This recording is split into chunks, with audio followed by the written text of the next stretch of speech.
ನಿಮ್ಮ ಮತ್ತು ವರ್ತು ಸಂತೋಷ್ ಅವರ ಬೆಂಕಿಯ ಬಲೆ ಇದು ಎಷ್ಟೇ ವರ್ಷ ಹೋದ್ರೂ ನಡೀತಾ ಹೋಗುತ್ತೆ. ಫ್ರೆಂಡ್ಶಿಪ್ ಬೇರೆ ತರ ಟರ್ನ್ ಆಗುತ್ತಾ ಅನ್ನುವಂತಹ ಒಂದು ಆಲೋಚನೆ ಕೂಡ ಪಾಪ ಪ್ರೇಕ್ಷಕರಿಗಿದೆ. ಆಕ್ಚುಲಿ ವಿನಯ್ ಅನ್ನುವಂತಹ ಕಂಟೆಸ್ಟೆಂಟ್ ಒಳಗಡೆ ಇಲ್ಲದೆ ಇರ್ತಿದ್ರೆ ಇದು ಯಾವ್ದು ಹೈಲೈಟ್ ಆಗ್ತಿರಲಿಲ್ಲ. ವಿನಯ್ ಅನ್ನುವಂತ ಒಂದು ವ್ಯಕ್ತಿ ಬಿಗ್ ಬಾಸ್ ಸೀಸನ್ 10 ಅಲ್ಲಿ ಇಲ್ಲ ಅಂತ ಅಂದಿದ್ದಿದ್ರೆ ಬಿಗ್ ಬಾಸ್ ಮನೆ ಅಂತಂದ್ರೆ ಹೀಗೆ ಡ್ರಾಮಾ ಅನ್ನೋ ತರದ್ ಆಯ್ತು ಅಂತಂದ್ರೆ ಜನ ಕೂತ್ಕೊಂಡು ನೋಡ್ತಾರೆ ಅನ್ನೋದು ಗೊತ್ತಿದೆ ನನಗೆ. ಥಿಂಕ್ ಮಾಡ್ಬೇಕು ಅನ್ನೋಂತಹ ಗುಣ ಯಾಕೆ ಸಂಗೀತ ಅವರಲ್ಲಿ ಬರ್ಲಿಲ್ಲ? ನಾನು ಶೃಂಗೇರಿಗೆ ಹೋಗಿ ಕಲ್ತ್ಕೊಂಡ್ ಬರ್ಬೇಕು ಅಂತ ಕಾಣಿಸುತ್ತೆ. ಫ್ರೆಂಡ್ಶಿಪ್ ಮಾತ್ರ ಉಳಿತು, ಬಟ್ ಎಲ್ಲರೂ ವಿಕೆಟ್ ಹೋಗ್ತಾ ಹೋಯ್ತು ಅಂತ. Karma never leaves anyone, that's all. So Sangeetha ಅವ್ರ ವಿರುದ್ಧ ತಿರುಗಿ ಬಿದ್ರೆ ಅವರೆಲ್ಲ ಡಮ್ಮಿ ಆಗ್ತಾರ. ಹಾಗಾದ್ರೆ ಇನ್ನೊಬ್ರನ್ನ ತಪ್ಪು ಅಂತ ಹೇಳೋ ಬದಲು ಸರಿ ಇರೋರ್ನ ಎತ್ತಿ ಹಿಡೀರಿ. ಫ್ರೆಂಡ್ಶಿಪ್ ಯಾರ್ಯಾರ ಜೊತೆಗೆಲ್ಲ ಇರುತ್ತೆ ಅಂತ ನಾನು ಎಲ್ಲರ ಜೊತೆ ಮಾತಾಡ್ತೀನಿ, ಬಟ್ ಎಲ್ಲರ ಜೊತೆ ಮನಸ್ಸಿಂದ ಮಾತಾಡಲ್ಲ. ಸ್ಟ್ರಗಲ್ ಮಾಡಿದಾರ ಪ್ರತಾಪ್ ಮತ್ತೆ ಸಂಗೀತ ಅವರು? ಅದೇ ಎಷ್ಟು ಮೂಟೆ ಮಣ್ಣು ಹೊತ್ತರು ಅನ್ನೋದನ್ನ ನಾವು ಲೆಕ್ಕ ಹಾಕ್ಬೇಕಾಗತ್ತೆ. ತಲೆ ಹೊಡೆದ್ರು, ತಂಗಿನ ಮದುವೆ ಆಗುತ್ತೆ ಹಂಗೆಲ್ಲ ಹೆದರಿಸಿದ್ರು, ಆ ಥರದ್ದೆಲ್ಲ. ಅವನು ಇನ್ನೋಸೆಂಟ್ ಅಂತ ಪ್ರೂವ್ ಮಾಡ್ಕೊಳ್ಳೋದಕ್ಕೆ ಏನೋ ಮಾಡಕ್ ಹೋಗಿ. ನಮಸ್ಕಾರ ಸ್ನೇಹಿತರೆ, ನ್ಯಾಷನಲ್ ಟಿವಿಯ ಬಿಗ್ ಬಾಸ್ ಸೀಸನ್ 10 ವಿಶೇಷ ಸೆಗ್ಮೆಂಟ್ಗೆ ಸ್ವಾಗತ. ನಾನು ಸುಜಯ್ ರಾಜ್. ಸ್ನೇಹಿತರೆ, ಅಸಮರ್ಥರಾಗಿ ಬಿಗ್ ಬಾಸ್ ಮನೆಗೆ ಎಂಟ್ರಿ ಕೊಟ್ಟು 100 ದಿನಗಳ ಕಾಲ ಸಮರ್ಥವಾಗಿ ಆಟ ಆಡಿ ಬೆಂಕಿ ಅನ್ನುವಂತಹ ಹೆಸರನ್ನ ಪಡ್ಕೊಂಡು 15ನೇ ವಾರದ ಮಿಡ್ ವೀಕ್ ಎಲಿಮಿನೇಷನ್ ಅಲ್ಲಿ ಹೊರಗೆ ಬಂದಂತಹ ತನಿಷಾ ಕುಪ್ಪಂಡ ಅವರು ಇವತ್ತು ನಮ್ಮ ಜೊತೆಗಿದ್ದಾರೆ. ಅವರನ್ನ ಮಾತಾಡಿಸ್ತಾ ಹೋಗೋಣ ಬನ್ನಿ. ನಾನು ವೆಲ್ಕಮ್ ಟು ದ ಸಂದರ್ಶನ ನಿಮಗೆ. Firstly thank you so much. So ಹೇಗಿದ್ದೀರಾ? ನಾನು ತುಂಬಾ ಚೆನ್ನಾಗಿದ್ದೀನಿ, ಖುಷಿಯಾಗಿದ್ದೀನಿ. ಕರೆಕ್ಟ್. ಸೊ ಈಗ ನೀವು ಆಕ್ಚುಲಿ ಹೇಳ್ತಾ ಇದ್ರಿ ನನಗೆ ಹೆಸರುಗಳ ಜ್ಞಾಪಕ ಇರಲ್ಲ, ಹೆಸರಲ್ಲಿ ಸ್ವಲ್ಪ ವೀಕು ಅಂತ. ಬಿಗ್ ಬಾಸ್ ಮನೆಯಿಂದ ಹೊರಗಡೆ ಬಂದಿದ್ದೀರಾ, 100 ದಿನ ಆಟ ಆಡಿದ್ದೀರಾ. ಇನ್ನು ಮುಂದಿನ ಲೈಫಲ್ಲಿ ಬಿಗ್ ಬಾಸ್ ಮನೆಯಲ್ಲಿದ್ದಂತಹ ಯಾವ ಹೆಸರನ್ನ ನೆನ್ಪಿಟ್ಕೊಳ್ಬಾರ್ದು ಅಂತ ಡಿಸೈಡ್ ಮಾಡಿದ್ದೀರಾ? ಬರ್ತಿದ್ದಂಗೆನೆ ಹಿಂಗೆ ಹೊಡಿಬಾರ್ದು ನೀವು. ಹೆಸರು ನೆನ್ಪಿಟ್ಕೋಬಾರ್ದು ಅಂತ ಏನಿಲ್ಲ, ಹಾಗೋ ಹೀಗೋ ಕೆಲವೊಂದು ವಿಚಾರಗಳು ನೆನಪಿರುತ್ತೆ, ಸೊ ಹೆಸರುಗಳು ನೆನಪಿರುತ್ತೆ. ಬಟ್ ಮರಿಬೇಕು ಅಂತ ಪ್ರಯತ್ನ ಪಡುವಂತ ಒಂದು ಹೆಸರು ಅಂತಂದ್ರೆ ಸಂಗೀತ. ಓಕೆ, ಕಾರಣ ಕೇಳ್ಬೋದಾ? ಕೆಲವೊಂದು ನಡವಳಿಕೆ ಅವ್ರದ್ದು ನನಗೆ ಸರಿ ಅನ್ಸ್ಲಿಲ್ಲ ಅಥವಾ ಇಷ್ಟ ಆಗ್ಲಿಲ್ಲ ನನಗೆ ಪರ್ಸನಲಿ. ಕಂಟೆಸ್ಟೆಂಟ್ ಆಗಿ ಅವ್ರು ತುಂಬಾ ಚೆನ್ನಾಗಿ ಮಾಡ್ತಾ ಇದಾರೆ, ಬಟ್ ಆಸ್ ಅ ಪರ್ಸನ್ ನನ್ಗೆ ಅವ್ರು ಇಷ್ಟ ಆಗ್ಲಿಲ್ಲ. ಸೊ ಆ ಕಾರಣಕ್ಕೆ ನಾನು ಅವರನ್ನ ಮರೆಯುವಂತ ಪ್ರಯತ್ನ ಮಾಡ್ಬೇಕು. ಓಕೆ, ಬೆಂಕಿ ತನಿಷಾ ಕುಪ್ಪಂಡ ಅವರು ಹೊರಗಡೆ ಬಂದ್ಮೇಲೆ ಹಾಲು ಕೊಡದಷ್ಟು ಸಂತೋಷ ಆಗ್ತಾ ಇರೋದು ಸಂಗೀತ ಅವರ ಸೋ ಕಾಲ್ಡ್ ಫ್ಯಾನ್ಸ್ಗಳಿಗೆ. ಸೊ ಅವ್ರಿಗೆ ಏನ್ ಹೇಳಕ್ ಇಷ್ಟಪಡ್ತೀರಾ? ಅವರ ಒಂದು ನಡವಳಿಕೆ ನನಗೆ ಇಷ್ಟ ಆಗ್ಲಿಲ್ಲ ಅಂತಂದಾಗ ಆಟೋಮ್ಯಾಟಿಕ್ಲಿ ಇವ್ರಿಗೂ ನನಗದು ಏನಂತಾರಲ್ಲ, ನಾನ್ ನಡ್ಕೊಳ್ಳೋ ರೀತಿ ಇವ್ರಿಗೂ ಇಷ್ಟ ಆಗದೆ ಇರುತ್ತೆ. ಯಾಕಂದ್ರೆ ಅವರು ಸಪೋರ್ಟ್ ಸಿಕ್ಕಾಗ ಒಂದು ರೀತಿಯಲ್ಲಿ ಇರ್ತಾರೆ, ಸಪೋರ್ಟ್ ಸಿಗದೆ ಇದ್ದಾಗ ಇನ್ನೊಂದು ರೀತಿಯಲ್ಲಿ ಇರ್ತಾರೆ. ನಮ್ಮ ಕಡೆಯಿಂದ ಅವ್ರಿಗೆ ಎಕ್ಸ್ಟ್ರಾ ಸಪೋರ್ಟ್ ಸಿಗ್ತಾ ಇಲ್ಲ ಅಂತ ಅಂದಾಗ ಅಷ್ಟೇನೆ ಅವ್ರು ನಮ್ಮನ್ನ ಬ್ಲೇಮ್ ಮಾಡೋದಕ್ಕೆ ಸ್ಟಾರ್ಟ್ ಮಾಡ್ತಾರೆ ಸಂಗೀತ ಅವರು. ಸೊ ಆ ಬ್ಲೇಮ್ ಅನ್ನ ನೋಡ್ತಾ ಇರುವಂತ ಅವರ ಫ್ಯಾನ್ಸ್ ಏನಿದ್ದಾರೆ ಅವ್ರಿಗೂ ಅದೇ ರೀತಿ ಅನ್ಸೋದು ಸಹಜ. ಇವಾಗ ಅಂದ್ರೆ ನಾವ್ ಯಾರನ್ನಾದ್ರೂ ಒಬ್ರನ್ನ ಸಪೋರ್ಟ್ ಮಾಡ್ತಿದೀವಿ ಅಂದಾಗ ಆ ವ್ಯಕ್ತಿಗೆ ಯಾರಿಂದನೂ ಒಂದು ತೊಂದರೆ ಆಗ್ತದೆ ಅಥವಾ ಅವ್ರೇನೋ ಎಕ್ಸ್ಪೆಕ್ಟ್ ಮಾಡ್ತಾ ಇರೋದು ಸಿಗ್ತಾ ಇಲ್ಲ ಅಂತ ಅಂದಾಗ ಇವ್ರು ಅದೇ ರೀತಿ ಬಿಹೇವ್ ಮಾಡೋದು ಸಹಜ. ಬಟ್ ನಡೆದ ವಿಚಾರಗಳನ್ನ ಗಮನದಲ್ಲಿ ಇಟ್ಕೊಂಡು ಅಲ್ಲಿ ಏನ್ ನಡೆಯುತ್ತೆ ಅನ್ನೋದೊಂದು ವಿಷಯಗಳನ್ನ ನಾವು ತಲೆಯಲ್ಲಿ ಇಟ್ಕೊಂಡ್ರೆ ಅವ್ರಿಗೂ ಅರ್ಥ ಆಗತ್ತೆ. ನಾನು ಎಲಿಮಿನೇಟ್ ಆಗಿರೋದು ಅವ್ರಿಗೆ ಹಾಲು ಕುಡ್ದಷ್ಟು ಸಂತೋಷ ಆಗಿದೆ ಅಂತ ನೀವು ಅನ್ಕೋತಾ ಇರ್ಬೋದು, ಬಟ್ ನಾನು ಎಲಿಮಿನೇಟ್ ಆಗಿರೋದು ನನಗೆ ಹಾಲು ಕುಡ್ದಷ್ಟು ಸಂತೋಷ ಆಗಿದೆ. ಯಾಕಂತಂದ್ರೆ ಜನರ ಪ್ರೀತಿ ಅಪಾರವಾಗಿ ನನಗೆ ಸಿಗ್ತಿದೆ, ಆ ಪ್ರೀತಿ ಬೇರೆ ಯಾರಿಗೂ ಸಿಕ್ಕಿದೆ ಅಂತ ನನಗೆ ಅನ್ನಿಸ್ತಾ ಇಲ್ಲ. ಸೊ ಹಾಗಾಗಿ ಆ ಮಿಡ್ ವೀಕ್ ಎಲಿಮಿನೇಷನ್ ಅಂತ ಏನಾಯ್ತು ಅಥವಾ ನನ್ನ ಎಲಿಮಿನೇಷನ್ ಅನ್ನೋ ಒಂದು ಪ್ರೋಸೆಸ್ ಏನಾಯ್ತು ಅದು ನನಗೆ ತುಂಬಾ ಖುಷಿ ಕೊಟ್ಟಿದೆ. ಬಿಕಾಸ್ ಆ ಒಂದು ಇಂಪಾರ್ಟೆನ್ಸ್ ನನಗೆ ಸಿಕ್ಕಿದೆ, ಆ ಒಂದು ನನ್ನ ಒಂದು ವ್ಯಕ್ತಿತ್ವಕ್ಕೆ ನನಗೆ ಜನರ ಪ್ರೀತಿ ಸಿಕ್ಕಿದೆ, ಆ ಪ್ರೀತಿ ಪಾಸಿಟಿವ್ ಆಗಿದೆ. ಅದಕ್ಕಿಂತ ಹೆಚ್ಚು ಇನ್ನೇನು ಬೇಕಾಗಿಲ್ಲ. ಸೊ ಅವ್ರು ಏನ್ ಟ್ರೋಫಿ ಗೆದ್ಕೊಂಡ್ಬಂದ್ರು ಅವ್ರಿಗೆ ಈ ಖುಷಿ ಸಿಗೋದಕ್ಕೆ ಸಾಧ್ಯ ಇಲ್ಲ. ಓಕೆ, ಅಸಮರ್ಥರಾಗಿ ನೀವು ಎಂಟ್ರಿ ಕೊಟ್ರಿ actually, which was very heart breaking. ನಿಮಗೆ ಆ ಥರ ಹೋಗೋಕ್ಕೆ ಇಂಟ್ರೆಸ್ಟ್ ಇರಲಿಲ್ಲ ಒಳಗಡೆ. ಅದನ್ನ ಇವಾಗ ಬರುವಾಗ ಕೂಡ ನೀವು ಹೇಳ್ಕೊಂಡು ಬಂದಿದ್ದೀರಾ. ಬಟ್ ಎಲ್ಲೋ ಒಂದು ಕಡೆ ತುಂಬ ಸಮರ್ಥವಾಗಿ ಆಟ ಆಡಿದ್ರಿ, ಉತ್ತಮ ಕೂಡ ಬಂತು ಸ್ಟಾರ್ಟಿಂಗಲ್ಲೇ ನಿಮಗೆ. ಸೊ ನಾಯಕಿ ಆದ್ರಿ, ಕ್ಯಾಪ್ಟನ್ ಆದ್ರಿ. ಸೊ ಎಷ್ಟು ಖುಷಿ ಇದೆ ಈ ಒಂದು ಹೋಲ್ ಜರ್ನಿನ ಜ್ಞಾಪಿಸ್ಕೊಳ್ಳುವಾಗ. ಸಾಕಷ್ಟು ಏರಿಳಿತಾ ಇದೆ, ಹೊರಗಡೆ ನೋಡಿದವ್ರಿಗೂ ನಿಮ್ಮ ರಿಯಲ್ ವ್ಯಕ್ತಿತ್ವ ಗೊತ್ತಾಯ್ತು. ಆ್ಯಕ್ಚುಲಿ ಸೀರಿಯಲ್ಗಳಲ್ಲಿ ನೋಡ್ತಾ ಇದ್ರು, ಸಿನಿಮಾಗಳಲ್ಲಿ ನೋಡ್ತಾ ಇದ್ರು. ಓವರ್ ಆಲ್ ಜರ್ನಿ ಅಂತ ನೋಡುವಾಗ ನಿಮ್ಮ ಜೀವನದಲ್ಲಿ ಇದೆಷ್ಟು ಇಂಪಾರ್ಟೆಂಟ್ ಆಗುತ್ತೆ, ನಿಮ್ಗೆ ಎಷ್ಟು ಯಾವ ಥರದ ಎಕ್ಸ್ಪೀರಿಯನ್ಸ್ ಸಿಕ್ಕಿದೆ ಅಂತ? ಆಸ್ ಅನ್ ಆರ್ಟಿಸ್ಟ್ ನಾನು ನಾರ್ಮಲ್ ಆಗಿ ಏನು ಮಾಡಬೇಕು, ಯಾವ ಪ್ರಾಜೆಕ್ಟ್ ಮಾಡಬೇಕು, ಅದನ್ನು ಹೇಗೆ ತಗೊಂಡು ಹೋಗಬೇಕು, ನಾನು ಸ್ಕ್ರೀನ್ ಮೇಲೆ ಎಷ್ಟು ಚೆನ್ನಾಗಿ ಕಾಣಿಸ್ಬೇಕು ಅಥವಾ ಅಪಿಯರೆನ್ಸ್ ವೈಸ್, ಕಾಸ್ಟ್ಯೂಮ್ ವೈಸ್ ಈ ರೀತಿಯಾಗಿ ತಲೆ ಕೆಡಿಸ್ಕೋತಾ ಇದ್ದೆ. ಬಿಟ್ಟರೆ ಯಾವುದೇ ಕಾರಣಕ್ಕೂ ನಾನು ನನ್ನ ಬಿಹೇವಿಯರ್ ಹಿಂಗೆ ಅಂತ ಯಾರಿಗೂ ತೋರಿಸೋದಕ್ಕೆ ಹೋಗಿರಲಿಲ್ಲ, ಅದನ್ನು ಪ್ರೂವ್ ಮಾಡೋಂಥ ಪ್ರಯತ್ನ ನಾನು ಮಾಡಿರಲಿಲ್ಲ. ಬಿಗ್ ಬಾಸ್ ಮನೆಯ ಒಂದು ಜರ್ನಿ ನನಗೆ ತುಂಬ ಖುಷಿ ಕೊಟ್ಟಂಥ ವಿಷಯ, ನನ್ನನ್ನು ನಾನು ಬೇರೆಯವ್ರಿಗೆ ತೋರಿಸ್ಕೊಳ್ಳೋದಕ್ಕೆ ಒಂದು ಜಾಗ ಮಾಡಿಕೊಟ್ಟಂಥದ್ದು. ನನ್ನ ವ್ಯಕ್ತಿತ್ವ ಹೇಗಿದೆ ಅನ್ನೋದನ್ನ ನಾನು ಹೇಳೋದಕ್ಕಿಂತ ಜನ ಕಣ್ಣಾರೆ ನೋಡಿದಾಗ ಅದು ತುಂಬಾ ಅಚ್ಚಳಿಯದೆ ತುಂಬಾ ನೀಟಾಗಿ ಉಳ್ಕೊಂಡ್ಬಿಡುತ್ತೆ. ಆ ರೀತಿಯಾಗಿ ಉಳ್ಕೊಂಡಂತ ಒಂದು ಕ್ಯಾರೆಕ್ಟರ್ ಇದು ಅಂತ ಜನನೇ ನನಗೆ ಹೇಳ್ತಾ ಇರೋದ್ರಿಂದ ನನಗೆ ಅದು ಇನ್ನೂ ನಾನಾಗಿರೋದಕ್ಕೆ ತುಂಬಾ ಖುಷಿ ಕೊಡ್ತಾ ಇದೆ. ಯಾಕಂದ್ರೆ ಬಿಗ್ ಬಾಸ್ ಮನೆಯಲ್ಲಿ ಹೋಗ್ತಿದ್ದಂಗೆನೆ ಜನ ಬದಲಾಗ್ತಾರೆ ಅಥವಾ ಬದಲಾಗಿ ಒಂದು ವ್ಯಕ್ತಿತ್ವನ ಇಟ್ಕೊಂಡು ಹೋಗ್ತಾರೆ, ಸೊ ದಟ್ ಜನ ನಮ್ಮನ್ನೇನು ಅನ್ಬಾರ್ದು ಅನ್ನೋ ಕಾರಣಕ್ಕೆ. ನನಗೆ ಆ ರೀತಿಯಾದದ್ದು ಯಾವುದೂ ಇರಲಿಲ್ಲ. ನನಗೆ ಆ ಹೀಟ್ ಆಫ್ ದ ಮೂಮೆಂಟ್ ಒಳ್ಳೇದಾಗ್ಲಿ ಕೆಟ್ಟದಾಗ್ಲಿ ಖುಷಿ ಆಗಲಿ ದುಃಖ ಆಗಲಿ ಅದನ್ನ ಎಂಜಾಯ್ ಮಾಡಬೇಕಾಗಿತ್ತು. ನಾನು ಅದನ್ನ ಎಂಜಾಯ್ ಮಾಡಿದ್ದೀನಿ. ಹೋದಾಗ ಅಸಮರ್ಥರೇ ಹೌದು, ಬಟ್ ನನ್ನ ಮನೆಯಿಂದ ಬರಬೇಕಾದ್ರೆ ಸಮರ್ಥಳಾಗಿನೇ ಕಾಣಿಸ್ಕೊಂಡಿರೋದು. ಹೊರಗಿನ ಜನಕ್ಕಿರ್ಬೋದು, ಮನೆಯ ಜನಕ್ಕಿರ್ಬೋದು, ಅವರೆಲ್ಲರೂ ನನ್ನನ್ನು ನೋಡಿ ನನ್ನಲ್ಲಿ ಏನೋ ಒಂದು ಪಾಯಿಂಟ್ ಇಟ್ಕೊಂಡ್ರು ವಾಯ್ಸ್ ಅನ್ನೋದು ಬಿಟ್ಟರೆ ಅವ್ರಿಗೆ ತಪ್ಪಂತ ತೋರಿಸೋದಕ್ಕೆ ಇವತ್ತಿನವರೆಗೂ ಯಾವ ಪಾಯಿಂಟು ಸಿಗಲಿಲ್ಲ. ಅದರಲ್ಲೇ ಗೊತ್ತಾಗುತ್ತೆ ನಾನು ಎಷ್ಟು ಸ್ಟ್ರಾಂಗ್ ಇದ್ದೆ ಅಥವಾ ನಾನು ಅವರ ಮೈಂಡಲ್ಲಿ ಎಷ್ಟು ಸ್ಟ್ರಾಂಗ್ ಅನ್ನೋದನ್ನ ಕೂರಿಸಿದ್ದೆ ಅನ್ನೋದು. ಹೌದು, ಮಾತಾಡ್ತೀನಿ. ನನ್ನ ಮಾತು ತೂಕ ಇಲ್ಲ ಅಂತಂದರೆ ನೀವು ನನ್ನ ಮಾತಿಗೆ ಹೆದರ್ತಿರ್ಲಿಲ್ಲ. ನೀವು ಹೆದರ್ತೀರಾ ನನ್ನ ಮಾತಿಗೆ ಅಂತಂದರೆ ಡೆಫಿನೆಟ್ಲಿ ನಿಮಗೆ ಗೊತ್ತು ನಾನು ತೂಕವಾದ ಮಾತಾಡ್ತೀನಿ ಅಥವಾ ಸ್ಟ್ರಾಂಗ್ ಆಗಿ ಮಾತಾಡ್ತೀನಿ ಅನ್ನೋಂಥ ವಿಚಾರಗಳು. ಜರ್ನಿಯಲ್ಲಿ ಒಂದೇ ಒಂದನ್ನು ನಾನು ಮಿಸ್ ಮಾಡ್ಕೊಳ್ತೀನಿ ಅಂತಂದರೆ ಅದು ಕಿಚ್ಚನ ಚಪ್ಪಾಳೆ. I was expecting last week 15 ವಾರಕ್ಕೆ ಸೇರಿರೋದೊಂದು ಸಿಗುತ್ತೆ ಅನ್ನೋ ಒಂದು ಎಕ್ಸ್ಪೆಕ್ಟೇಷನ್ ನನಗಿತ್ತು. ಅದು ಒಂದನ್ನೆಲ್ಲೋ ನಾನು ಮಿಸ್ ಮಾಡ್ಕೋತೀನಿ ಬಿಟ್ರೆ ಇನ್ನು ಯಾವುದನ್ನೂ ನಾನು ಮಿಸ್ ಮಾಡ್ಕೊಳ್ಳಲ್ಲ ಅಥವಾ ಅಲ್ಲಿ ರಿಗ್ರೆಟ್ ಮಾಡಲ್ಲ. ನಾನು ಇದ್ದಂಥ ಒಂದು ತನಿಷಾ ಏನಿದ್ರು ಬಿಗ್ ಬಾಸ್ ಮನೆಯಲ್ಲಿ ಅವರಲ್ಲಿ ಯಾವುದೇ ಒಂದು ವಿಚಾರ ಈ ಥರ ನಡೆದಿತ್ತು, ನಾನು ಇದಕ್ಕೆ ಹಿಂಗೆ ಮಾಡಬಾರ್ದಾಗಿತ್ತು ಅಂತ ನಾನು ರಿಗ್ರೆಟ್ ಮಾಡಲ್ಲ. ಬಿಕಾಸ್ ಸಣ್ಣ ಪುಟ್ಟ ತಪ್ಪುಗಳು ಎಲ್ಲರಿಂದನೂ ಆಗ್ತಾ ಇರುತ್ತೆ. ನನ್ನಿಂದನೂ ಆಗಿದೆ, ಬೇರೆಯವರಿಂದನೂ ಆಗಿದೆ. ಅದನ್ನು ಕೆಲವ್ರು ತಿದ್ಕೊಂಡಿದ್ದೀವಿ, ಕೆಲವ್ರು ತಿದ್ಕೊಂಡಿಲ್ಲ. ಆ ಥರ ವಿಚಾರಗಳು ಸಹಜ. ಮನುಷ್ಯ ನನ್ನ ಮೇಲೆ ತಪ್ಪು ಮಾಡಲೇಬೇಕು, ತಪ್ಪು ಮಾಡಿದ್ಮೇಲೆ ತಿದ್ಕೊಳ್ಳೇಬೇಕು. ಒಂದೇ ಒಂದು ಪಾಲಿಸಿ ನನ್ನ ಲೈಫ್ನಲ್ಲಿ ಮಾಡಿದ ತಪ್ಪನ್ನು ಮತ್ತೆ ಮಾಡಬಾರ್ದು ಅನ್ನೋಂಥದ್ದು. ಸೊ ಪದೇ ಪದೇ ನಾನು ಯಾವುದು ರಿಪೀಟ್ ಅಂದರೆ ಒಂದು ತಪ್ಪನ್ನು ನಾನು ಇನ್ನೊಂದ್ಸತಿಗೆ ರಿಪೀಟ್ ಮಾಡಲ್ಲ. ಸೊ ನಾನು ಅದನ್ನು ನನ್ನ ಪಾಲಿಸಿನ ಅಲ್ಲೂ ಕೂಡ ಫಾಲೋ ಮಾಡಿದ್ದೀನಿ. ತಪ್ಪುಗಳಾಗಿರುತ್ತೆ, ಆ ತಪ್ಪನ್ನು ನಾನು ಮತ್ತೆ ಮಾಡದಿರೋ ಹಾಗೆ ನೋಡ್ಕೊಂಡಿದ್ದೀನಿ. ಅದೇ ನನ್ನ ವ್ಯಕ್ತಿತ್ವ. ಸೊ ಅದೇ ಕಾರಣಕ್ಕೆ ನಾನು ಇರೋದನ್ನ ಇರೋ ಹಾಗೇನೆ ಮುಚ್ಚುಮರೆ ಮಾಡಿದೆ. ಯಾರಿಗೂ ಏನು ಬೇಜಾರು ಮಾಡ್ಕೊತಾರೆ ಅನ್ನೋದನ್ನ ತಲೆಯಲ್ಲಿ ಇಟ್ಕೊಳ್ದೆ ಇರೋ ವಿಷಯ ಇದ್ದ ಹಾಗೆ ಹೇಳಿದಕ್ಕೆ ನನಗೆ ಪ್ರಾಬಬ್ಲಿ ಬೆಂಕಿ ಅನ್ನೋ ಒಂದು ಹೆಸರು ತುಂಬ ಚೆನ್ನಾಗಿ ಸೂಟ್ ಆಯಿತು ಅಂತ ಅಂದ್ಕೊಳ್ತೀನಿ. ಜರ್ನಿ ಶುರು ಮಾಡಿದಾಗ ಎಷ್ಟು ಕಷ್ಟ ಆಯಿತೋ ಬರಬೇಕಾದ್ರೆ ಎಲ್ಲೋ ಒಂದು ಕಾರ್ನರಲ್ಲಿ ಅದೇ ಥರ ಕಷ್ಟ ಅಂತ ಅನ್ನಿಸ್ಬಿಡ್ತು.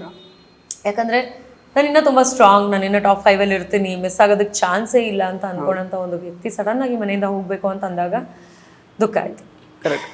ಈಗ ಬಿಗ್ ಬಾಸ್ ಮನೆ ಒಳಗಡೆ ಇರುವಂತಹ ಜನಗಳು ಹೊರಗಡೆ ಜನ ನೋಡ್ತಾರೆ ಅನ್ನೋ ಕಾರಣಕ್ಕೆ ಅವರಲ್ಲದ ಅವರನ್ನ ತೋರಿಸ್ಕೊಳ್ಳೋಕೆ ಟ್ರೈ ಮಾಡ್ತಾರೆ ಅಂತ ಹೇಳಿದ್ರೆ, ಬಟ್ ನೀವಾಗೇ ಇದ್ದು ಜನಗಳನ್ನ ಸಂಪಾದನೆ ಮಾಡಿದ್ದೀರಾ ಈಗ ಆ್ಯಕ್ಚುಲಿ. ಸೊ ಇನ್ಸ್ಟಾಗ್ರಾಮ್ ಫಾಲೋವರ್ಸ್ ಮೊದಲೆಷ್ಟು ಜನ ಇದ್ರು, ಈಗ ಎಷ್ಟು ಜನ ಆಗಿದ್ದಾರೆ? ತುಂಬ ಖುಷಿ ಆಯಿತು ಆ್ಯಕ್ಚುಲಿ. 160 ಇತ್ತು, 160K ಇತ್ತು. ಈಗ 270 or 280, 274. ಸೊ 100K ಜನರನ್ನ 3 ತಿಂಗಳು ಸಂಪಾದನೆ ಮಾಡೋದು ಸುಲಭ ಅಲ್ಲ. And genuine followers. ಆಕ್ಚುಲಿ ಇವಾಗ ನಾನು ಆಕ್ಟಿವ್ ಆಗಬೇಕು, ನಾನು ಇನ್ನೂ ಆಕ್ಟಿವ್ ಆಗಿಲ್ಲ. ನಾನು ಆಕ್ಟಿವ್ ಆದರೆ ಇನ್ನೂ ಹೆಚ್ಚು ಜನ ನನ್ನನ್ನು ನೋಡ್ತಾರೆ ಅಥವಾ ಮಾತಾಡಿಸ್ತಾರೆ. ನಾನು ಕಮ್ಯುನಿಕೇಟ್ ಮಾಡ್ತೀನಿ. ನಾನು ಈ ಮುಂಚೆ ಕೆಲವೊಂದು ಇಂಟರ್ವ್ಯೂಗಳಲ್ಲೂ ಕೂಡ ಹೇಳಿದ್ದೀನಿ ನಾನು ಪರ್ಸನಲ್ ಆಗಿ ರಿಪ್ಲೈ ಮಾಡ್ತೀನಿ ಅಂತ. ಸೊ ಆ ಒಂದು ರಿಪ್ಲೈ ಈ 3 ತಿಂಗಳು ಇರಲಿಲ್ಲ. ಇವಾಗ ಆ ರಿಪ್ಲೈ ಬರೋದ್ರಿಂದ ಪ್ರಾಬಬ್ಲಿ ಫಾಲೋವರ್ಸ್ ಇನ್ನ ಜಾಸ್ತಿ ಆಗ್ತಾರೆ ಅಂತ. It's all about calculations. ನಾವು ಹೆಂಗ್ ರೆಸ್ಪಾಂಡ್ ಮಾಡ್ತೀವಿ ಹಂಗೆ ಜನ ನಮ್ಮನ್ನು ನೋಡ್ತಾರೆ. ಅದೇ ರೀತಿಯಾಗಿ ಅಲ್ಲೂ ಆಗಿತ್ತು. ಅಲ್ಲಿ ಅಂದ್ರೆ ತುಂಬಾ ಬೇಗ ನನ್ನನ್ನು ನೋಡಿದ್ರು, ಸುಲಭವಾಗಿ ನನ್ನನ್ನು ನೋಡೋಕೆ ಸಿಕ್ತು. ನಾನು ಏನು ಅನ್ನೋದು ಬೇಗ ಗೊತ್ತಾಯ್ತು ಅನ್ನೋದಕ್ಕೆ ಬಿಗ್ ಬಾಸ್ ಮನೆ ನನಗೆ ಜಾಗ ಮಾಡಿಕೊಡ್ತು. ಕರೆಕ್ಟ್. ತನಿಷಾ ಅವರಿಗೆ ಆಕ್ಚುಲಿ ಎಲ್ಲೋ ಒಂದು ಕಡೆ ಫ್ರೆಂಡ್ಸಿಂದನೇ ಸಾಕಷ್ಟು ಸ್ವಲ್ಪ ದೋಖ ಆಯಿತು ಅಂತಲೇ ಹೇಳ್ಬೋದು. ಯಾಕೆಂದರೆ ಕಾರ್ತಿಕ್ ಮತ್ತು ಸಂಗೀತ ಅವ್ರ ಜೊತೆಗೆ ಸಿಕ್ಕಾಪಟ್ಟೆ ಕ್ಲೋಸ್ ಆಗಿದ್ರಿ. ಸೊ ಎಲ್ಲೋ ಒಂದು ಕಡೆ ಸಂಗೀತ ಅವರು ದೂರ ಮಾಡಿಕೊಂಡ್ರು. ಆ್ಯಕ್ಚುಲಿ ನೀವು ಅವರನ್ನು ನಾಮಿನೇಷನಿಂದ ಸೇವ್ ಮಾಡಲಿಲ್ಲ ಅನ್ನೋ ಕಾರಣಕ್ಕೆ. ಮತ್ತೆ ವರ್ತೂರ್ ಅವ್ರ ಜೊತೆಗೆ ಕ್ಲೋಸ್ ಆಗಿದ್ರೆ ಅವ್ರು ನಿಮ್ಮನ್ನು ಕೆಳಗೆ ಬೀಳಿಸಿ ಕಾಲನ್ನ ಮುರಿದಾಕಿದ್ರು. ನೆಕ್ಸ್ಟ್ ಲಾಸ್ಟಲ್ಲಿ ಅಗೇನ್ ಕಾರ್ತಿಕ್ ಅವರು ನಿಮ್ಮನ್ನು ನಾಮಿನೇಟ್ ಮಾಡಿದ್ರು. ಅಫ್ಕೋರ್ಸ್ ಇಟ್ಸ್ ಎ ಪ್ರೋಸೆಸ್, ಅದು ಮಾಡಲೇಬೇಕಾಗುತ್ತೆ. ಬಟ್ ಎಲ್ಲೋ ಒಂದು ಕಡೆ ಫ್ರೆಂಡ್ಸ್ಗಳಿಂದನೇ ಸ್ವಲ್ಪ ನಿಮಗೆ ದೋಖ ಆಯಿತು ಅಂತ ಅನಿಸುತ್ತೆ. ನಿಮಗೆ ಅದ್ರ ಬಗ್ಗೆ ಏನು ಫೀಲಿಂಗ್ ಇದೆ? ಖಂಡಿತ ಹೌದು. ಅಂದರೆ ಸಂಗೀತ ಸೇವ್ ಮಾಡಲಿಲ್ಲ ಅಂತ ಜಗಳ ಮಾಡಿದಾಗ ಅವ್ರು ಸೆಲ್ಫಿಶ್ ಆಗಿಬಿಟ್ರು. ಸೊ ಅವ್ರು ಸೆಲ್ಫಿಶ್ ಆಗಿದ್ದ ಜಾಗದಲ್ಲಿ ನನಗೆ ನಿಮ್ಗೇನಾದ್ರೂ ಬೇಕು, ಹೌದು, ಬಟ್ ನಾವು ಅದನ್ನೇ ಮಾಡಬೇಕು ಅಂತ ಅನ್ಕೊಳ್ಳೋದು ತಪ್ಪು. ಅದನ್ನ ತಿಳಿಸುವಂತ ಪ್ರಯತ್ನ ಮಾಡಿದ್ದೆ, ಅವ್ರು ಅದನ್ನ ಅರ್ಥ ಮಾಡ್ಕೊಳ್ಳಿಲ್ಲ. ಬೇರೆ ಎಲ್ಲೋ ಹೋದ್ರು, ಅಲ್ಲಿ ಅದಾಗಲ್ಲ ಅಂತ ಗೊತ್ತಾದ್ಮೇಲೆ ವಾಪಸ್ ಬಂದ್ರು. ಸೊ ಆ ಫ್ಲಕ್ಚುಯೇಟಿಂಗ್ ಬಿಹೇವಿಯರ್ ತುಂಬಾ ಇದೆ ಅವ್ರಿಗೆ. ಸ್ಟೇಬಲ್ ಮೈಂಡ್ ಸೆಟ್ ಇಲ್ಲ. ಸೊ ತುಂಬಾ ಫ್ಲಕ್ಚುಯೇಟ್ ಆಗೋದ್ರಿಂದ ಏನಾಗುತ್ತೆ, ನಾನು ಅದನ್ನ ಸ್ವಲ್ಪ ಇಗ್ನೋರ್ ಮಾಡ್ತಾ ಬಂದೆ. ಇದನ್ನೇನೇ ಆದ್ರೂ ಇದನ್ನ ಇಂಪಾರ್ಟೆಂಟ್ ತಗೋಬಾರ್ದು ಅಂತ. ಸೊ ಇಗ್ನೋರ್ ಸಂಗೀತ. ಸೆಕೆಂಡು ವರ್ತೂರು. ಪಾಪ ಅವರು ಬೇಕು ಅಂತ ಬೀಳಿಸ್ಲಿಲ್ಲ, ಬಟ್ ಕೆಲವೊಂದು ಮಾತು ಹಿಂದೆ ಮಾತಾಡ್ತಾರೆ ಅಂತ ನಾನು ಅನ್ಕೊಂಡಿದ್ದೆ. ಆಚೆ ಬಂದ್ಮೇಲೂ ಜನ ಅದನ್ನೇ ಹೇಳಿದ್ರು ನನಗೆ, ಅವರು ನಿಮ್ಮ ಜೊತೆ ಎಷ್ಟು ಚೆನ್ನಾಗಿದ್ರು, ಹಿಂದೆನೂ ಮಾತಾಡ್ತಾರೆ ಅಂತ. ಬಟ್ ಎಕ್ಸ್ಪೆಕ್ಟೆಡ್ ಅದು. ಮತ್ತೆ ಇನ್ನೊಂದೇನಂದ್ರೆ ನಾಮಿನೇಷನ್ ವಿಚಾರ ಹೌದು, ಬಟ್ ನೀವು ಬೇರೆ ಯಾರನ್ನೂ ಮಾಡಕ್ ಆಗಲ್ಲ ಅಂತ ನನ್ನನ್ನು ಮಾಡಿದ್ರಿ ಅನ್ನೋದು ನನ್ನ ಒಂದು ಪ್ರಾಬ್ಲಮ್ ಅಷ್ಟೇ. ಕಾರ್ತಿಕ್ ವಿಚಾರದಲ್ಲೂ ಅದೇ ಆಗಿತ್ತು. ಅವ್ರು ಇನ್ಯಾರನ್ನು ಅಂದ್ರೆ ಎವಿಡೆಂಟ್ ಆಗಿ ಗೊತ್ತಾಗ್ತದೆ ಬೇರೆ ಇನ್ಯಾರೋ ವೀಕ್ ಇದ್ದಾರೆ ಅಲ್ಲಿ ಅಂತ. ಆ ವೀಕ್ ಇರೋರ್ನ ನೀನು ನಾಮಿನೇಟ್ ಮಾಡಲ್ಲ ಅಥವಾ ಮಾಡಕ್ ಆಗಲ್ಲ, ಮಾಡಬಾರ್ದು ಅನ್ನೋ ವಿಚಾರ. ಇನ್ನೊಂದು ಮಿಸ್ಟೇಕ್ ಕಾರ್ತಿಕ್ ಮಾಡಿದ್ದು ಅಂತ ನನಗನ್ಸೋದು, ಅವ್ನು ಬಯಾಸ್ಡ್ ಅಲ್ಲ ಅಂತ ತೋರ್ಸೋದಕ್ಕೆ ಹೋಗಿ ತಗಲಾಕೊಂಡೇನೋ ಅಂತ. ಅದನ್ನಲ್ಲೂ ಹೇಳಿದ್ದೀನಿ ನಾನು, ಇಲ್ಲೂ ಹೇಳ್ತೀನಿ. ಮೇ ಬಿ ಅದನ್ನ ಮಾಡದೆ ಹೋಗಿದ್ದಿದ್ರೆ ಅವನಷ್ಟು ಎವಿಡೆಂಟ್ ಆಗಿ ಒಬ್ಬನೇ ಆಗೋಗ್ತಿರ್ಲಿಲ್ಲ. ಸೊ ಅಲ್ಲಿ ಒಂದಲ್ಲ ಒಂದು ಪಾಯಿಂಟ್ ಅಲ್ಲಿ ಎಲ್ಲರೂ ಒಬ್ಬರೇ ಆಗೋಗ್ತಾರೆ. ಅವ್ನು ಸ್ವಲ್ಪ ಅದು ರಾಂಗ್ ಟೈಮಿಂಗ್ ಅಲ್ಲಿ ಮಾಡ್ಕೊಂಡ ಅಂತ ಅನ್ಸುತ್ತೆ. ಬಿಟ್ರೆ ನಾಮಿನೇಷನ್ ಅವನಿಲ್ಲ ಅಂದ್ರೆ ಬೇರೆಯವ್ರು ಮಾಡ್ತಿದ್ರು, no big deal, there is nothing new in that. And ಅದಕ್ಕೆ ಹೆದರ್ದವ್ರಲ್ಲ ಇವತ್ತಿನವರೆಗೂ. ಬಟ್ ಅನ್ಫಾರ್ಚುನೇಟ್ಲಿ ಅವ್ರು ನಾಮಿನೇಟ್ ಮಾಡಿದ್ದು ಇದರಿಂದನೇ ನಾನು ಹೊರಗೆ ಬಂದಿದ್ದೀನಿ ಅನ್ನೋದಿದೆ. ಬಟ್ ಅದಕ್ಕೆ ಅವ್ರ ರೀಸನ್ ಅಲ್ಲ ಅಂತ ಅನ್ಕೊಳ್ತೀನಿ. ಹೌದು, ನನಗೆ ಕೋಪ ಬೇಜಾರು ಅಲ್ಲಿ ಇತ್ತು, ನಂದೆಲ್ಲ ಸ್ಪಾಟ್ ಅಲ್ಲಿ ಇರುತ್ತೆ, ಯಾವ್ದು ಡಿಲೇ ಆಗಿರಲ್ಲ. ಇವತ್ತು ಕೋಪ ಬಂದಿರೋದನ್ನ ನಾನು ನಾಳೆವರೆಗೂ ಯೋಚನೆ ಮಾಡಿ ಸೆಂಟೆನ್ಸ್ ಫ್ರೇಮ್ ಮಾಡಿ ಹೋಗಿ ನನ್ನ ಕ್ವೆಶನ್ ಎಲ್ಲ ಕೇಳಲ್ಲ. ಇಲ್ಲೇ ಅಂದ್ರೆ ಇಲ್ಲೇನೆ ಅಷ್ಟೇ, ಅಲ್ಲೇ ತೋರಿಸಿದ್ದೀನಿ ನಾನು ಅದನ್ನ. ಬರ್ಬೇಕಾದ್ರೆ ಯಾಕೆ ಹೇಳಿದ್ದು ಅಂತಂದ್ರೆ, ನೀನೇ ಅಲ್ವಾ ನಾಮಿನೇಟ್ ಮಾಡಿದ್ದು ಅಂತ. ನೆಕ್ಸ್ಟ್ ಇನ್ನೊಂದು ಸ್ಟೆಪ್ ತಗೊಳ್ತಾ ಇರ್ಬೇಕಾದ್ರೆ ಹುಷಾರಾಗಿ ಸ್ಟೆಪ್ ತಗೋಬೇಕು. ಯು ಡಿಡ್ ದಿಸ್, ಅದರಿಂದಾನೇ ಆಗತ್ತೆ ಅನ್ನೋದು ಇಲ್ಲ. ಅಲ್ಲೇ ನನಗೆ ಗೊತ್ತಿದೆ there is something else also. Votes ಬಂದಿಲ್ಲ, ಅದಕ್ಕೆ ಅವನೇನ್ ಮಾಡ್ತಾನೆ, ಹಿ ಕಾಂಟ್ ಹೆಲ್ಪ್. ಸೊ ಆ ಮುಂಚಿನ ವಾರನೂ ನಾನು ನಾಮಿನೇಟ್ ಆಗಿದ್ದೆ, there is no big deal, I am saved. ಏನೂ ಮಾಡೋಕ್ಕಾಗಲ್ಲ, ಇದು ತುಂಬಾ ವೇರಿ ಆಗ್ತಾ ಇರುತ್ತೆ. ಈ ಒಂದು ಪ್ರೋಸೆಸ್ ಅಲ್ಲಿ ಏನಾಗುತ್ತೆ, ಅವನು ಆಮೇಲೆ ಅದನ್ನ ರಿಗ್ರೆಟ್ ಮಾಡ್ದ, ನಾನು ಮಾಡಬಾರ್ದಿತ್ತು ಅಂತ. ನೀ ಅದನ್ನ ಮೊದಲೇ ಯೋಚನೆ ಮಾಡಿದ್ರೆ would have nominated somebody else. ಆಗೋ ಪ್ರೋಸೆಸ್ ಹೆಂಗಿದ್ರು ಹಾಗೆ ಆಗತ್ತೆ. ಬಟ್ ನಿನ್ನ ಡಿಸಿಷನ್ಸ್ ಎಲ್ಲೂ ಆ ಥರ ಎಡವಬಾರ್ದು ಅನ್ನೋ ಕಾರಣಕ್ಕೋಸ್ಕರ ಅವ್ರಿಗೆ ಇಂಡೈರೆಕ್ಟ್ ಆಗಿ, ಯಾಕಂದ್ರೆ ಡೈರೆಕ್ಟ್ ಆಗಿ ಅಲ್ಲೇನು ಹೇಳಕ್ಕಾಗಲ್ಲ. ಅದು ಒಂದು ಮತ್ತೆ ಅರ್ಥ ಆಗ್ಬೇಕು, ನನಗೆ ನೋವು ಕೊಟ್ಮೇಲೆ ಒಂಚೂರು ಅರ್ಥ ಆಗ್ಬೇಕಲ್ಲ. ಸೊ ಅದಕ್ಕೋಸ್ಕರ ಹೇಳಿ ಬಂದಿರ್ತೀನಿ. ಬಿಟ್ರೆ one genuine person in the house. Correct. Actually Tanisha ಅವರು ಫ್ರೆಂಡ್ಶಿಪ್ ಅಂತ ಬರುವಾಗ ನಿಜವಾಗ್ಲೂ ಜೆನ್ಯೂನ್ ಅಂತ ಅನ್ನಿಸ್ತು. ಯಾಕಂದ್ರೆ ನೀವು ಹೊರಗಡೆ ಬಂದ್ಮೇಲೆ ಕೂಡ ಕಾರ್ತಿಕ್ ಅವರ ಬಗ್ಗೆ ನೀವೇನು ಅವ್ರು ಸ್ವಲ್ಪ ನೀವು ಕೋಪ ಹೊರಗೆ ಹಾಕಿದ್ರಿ ಬರುವಾಗ, ಈಗ ಬಂದು ನೀವು ಮಾತಾಡುವಾಗ ಕೂಡ ಆ್ಯಕ್ಚುಲಿ ಅದು ಅವ್ರು ತಪ್ಪಾಗಿರಲಿಲ್ಲ, ಅದೊಂದು ಪ್ರೋಸೆಸ್ ಅನ್ನೋ ಥರನೇ ನೀವು ಮಾತಾಡ್ತಿದ್ದೀರಾ, ಅವ್ರ ಪರ ನೀವು ತಗೊಳ್ತಾ ಇದ್ದೀರಾ ಆ್ಯಕ್ಚುಲಿ. ಬಟ್ ಎಲ್ಲೋ ಒಂದು ಕಡೆ ಆ ಒಂದು ಪ್ರೀತಿಗೆ ನೀವು ತೋರಿಸಿದಂತಹ ಸ್ನೇಹಕ್ಕೆ ಸಂಗೀತ ಅವ್ರ ಕಡೆಯಿಂದ ತಕ್ಕದಾದಂತಹ ಒಂದು ರೆಸ್ಪಾನ್ಸ್ ಬರಲಿಲ್ಲ ಅಂತ ಅನಿಸುತ್ತೆ. ಎಲ್ಲೋ ಒಂದು ಕಡೆ ಅವರೇ ನಿಮ್ಮನ್ನು ನಾಮಿನೇಷನ್ ಮಾಡ್ತಾರೆ ಸುಮಾರು ಸಲ. ತುಂಬ ಒಂಥರ ದ್ವೇಷದ ರೀತಿ ಒಂದು ರೀತಿ ಅದು ಕನ್ವರ್ಟ್ ಆಗುತ್ತೆ ರಿಲೇಷನ್ಶಿಪ್ಪು. ಅವ್ರಿಗೆ ನೋವಾಯ್ತು ಅಂತ ನೀವು ಹತ್ತಿದ್ದೀರಾ ಎಷ್ಟೊಂದು ಸಲ, ಅವ್ರಿಗೇನೋ ಬೇಜಾರಾಯ್ತು ಅಂತ ನೀವು ಅದಕ್ಕೆ ನಿಂತಿದ್ದೀರಾ ಎಷ್ಟೊಂದು ಸಲ. ಬಟ್ ಸ್ಟಿಲ್ ಅದನ್ನು ಅವರು ವಾಪಸ್ ಕೊಡಲಿಲ್ಲ. ಸೊ ಬಿಗ್ ಬಾಸ್ ಮನೆ ಅಂತಂದರೆ ಹೀಗೇನಾ ಅಂತ ಅನಿಸಿದೆ ನಿಮಗೆ ಯಾವತ್ತಾದರೂ, ಹೇಗೆ? ಖಂಡಿತ ಹೌದು. ಬಿಗ್ ಬಾಸ್ ಮನೆ ಅಂದ್ರೇ ಹಾಗೆ. ಅಲ್ಲಿ ತಗೊಳ್ಳೋರು ಇರ್ತಾರೆ ಹೊರತು ಕೊಡೋರು ತುಂಬ ಕಡಿಮೆ. ಸೊ ಕೊಡೋರು ಕೊಟ್ಟಾಗ ಅದನ್ನು ಮಿಸ್ಯೂಸ್ ಮಾಡ್ಕೊಂಡಾಗ ಒಂದಲ್ಲ ಒಂದು ರೀತಿನಲ್ಲಿ ನಿಮ್ಗೆ ಎಫೆಕ್ಟ್ ಆಗುತ್ತೆ. ಕೊಟ್ಟವ್ರಿಗೂ ಎಫೆಕ್ಟ್ ಆಗುತ್ತೆ, ತೊಗೊಂಡವ್ರಿಗೂ ಎಫೆಕ್ಟ್ ಆಗುತ್ತೆ. ಕೊಡೋರ್ಗೆ ಏನಾಗುತ್ತೆ, ನಾವೇನು ಮಾಡಿದ್ರು ಇಷ್ಟೇ ಅಲ್ವಾ ಅಂತ ಅನ್ಸ್ಬಿಡುತ್ತೆ, ಅವ್ರನ್ನ ನೀವು ಕುಗ್ಗಿಸ್ತಿದ್ದೀರ. ತಗೊಳ್ಳೋರ್ಗೆ ಏನಾಗುತ್ತೆ, ನಾನು ಇವತ್ತು ತಗೊಂಡೆ ಅಂತ ಬೀಗ್ತಿರ್ಬೋದು, ಬಟ್ ನೆಕ್ಸ್ಟ್ ಡೇ ನಿಮಗಿನ್ಯಾರೋ ಕೊಡೋದು ಅಂತ ಬಂದಾಗ ಇರಲ್ಲ. ನೀವು ಇನ್ಯಾರಿಗೋ ಕೊಡೋ ಅಂಥದ್ದನ್ನ ನೀವು ಕೊಡಲಿಲ್ಲ ಕರೆಕ್ಟಾಗಿ ಅಂತಂದಾಗ ನಿಮಗೆ ಸಿಗಬೇಕಾದ್ದು ಅಥವಾ ಸಿಗುತ್ತೆ ಅಂತ ಅನ್ಕೊಂಡಿರೋದು ನಿಮಗೆ ಸಿಗದೆ ಹೋಗ್ಬೋದು. ಕರ್ಮ never leaves anyone, that's all. In fact actually ನೀವು ಅದು ಫೈನಲ್ ಟಿಕೆಟ್, ಫಿನಾಲೆ ಟಿಕೆಟ್ ಇದೆಯಲ್ಲ, ಆ ಟೈಮಲ್ಲಿ ನೀವು ಮತ್ತೆ ಕಾರ್ತಿಕ್ ಅವರು ವೋಟ್ ಹಾಕದೇ ಇರ್ತಿದ್ರೆ ಅವ್ರು ಡೆಫಿನೆಟ್ ಆಗಿ ಹೋಗ್ತಿರ್ಲಿಲ್ಲ ಫಿನಾಲೆ ವಾರಕ್ಕೆ. ಆ ಟೈಮಲ್ಲಿ ಸಿಕ್ಕಾಪಟ್ಟೆ ವೈಮನಸ್ಯ ಇರುತ್ತೆ ನಿಮ್ಗೂ ಸಂಗೀತ ಅವ್ರಿಗೂ, ಬಟ್ ಸ್ಟಿಲ್ ನೀವು ವೋಟ್ ಮಾಡ್ತೀರಾ ಅವ್ರ ಗೇಮ್ ನೋಡಿ.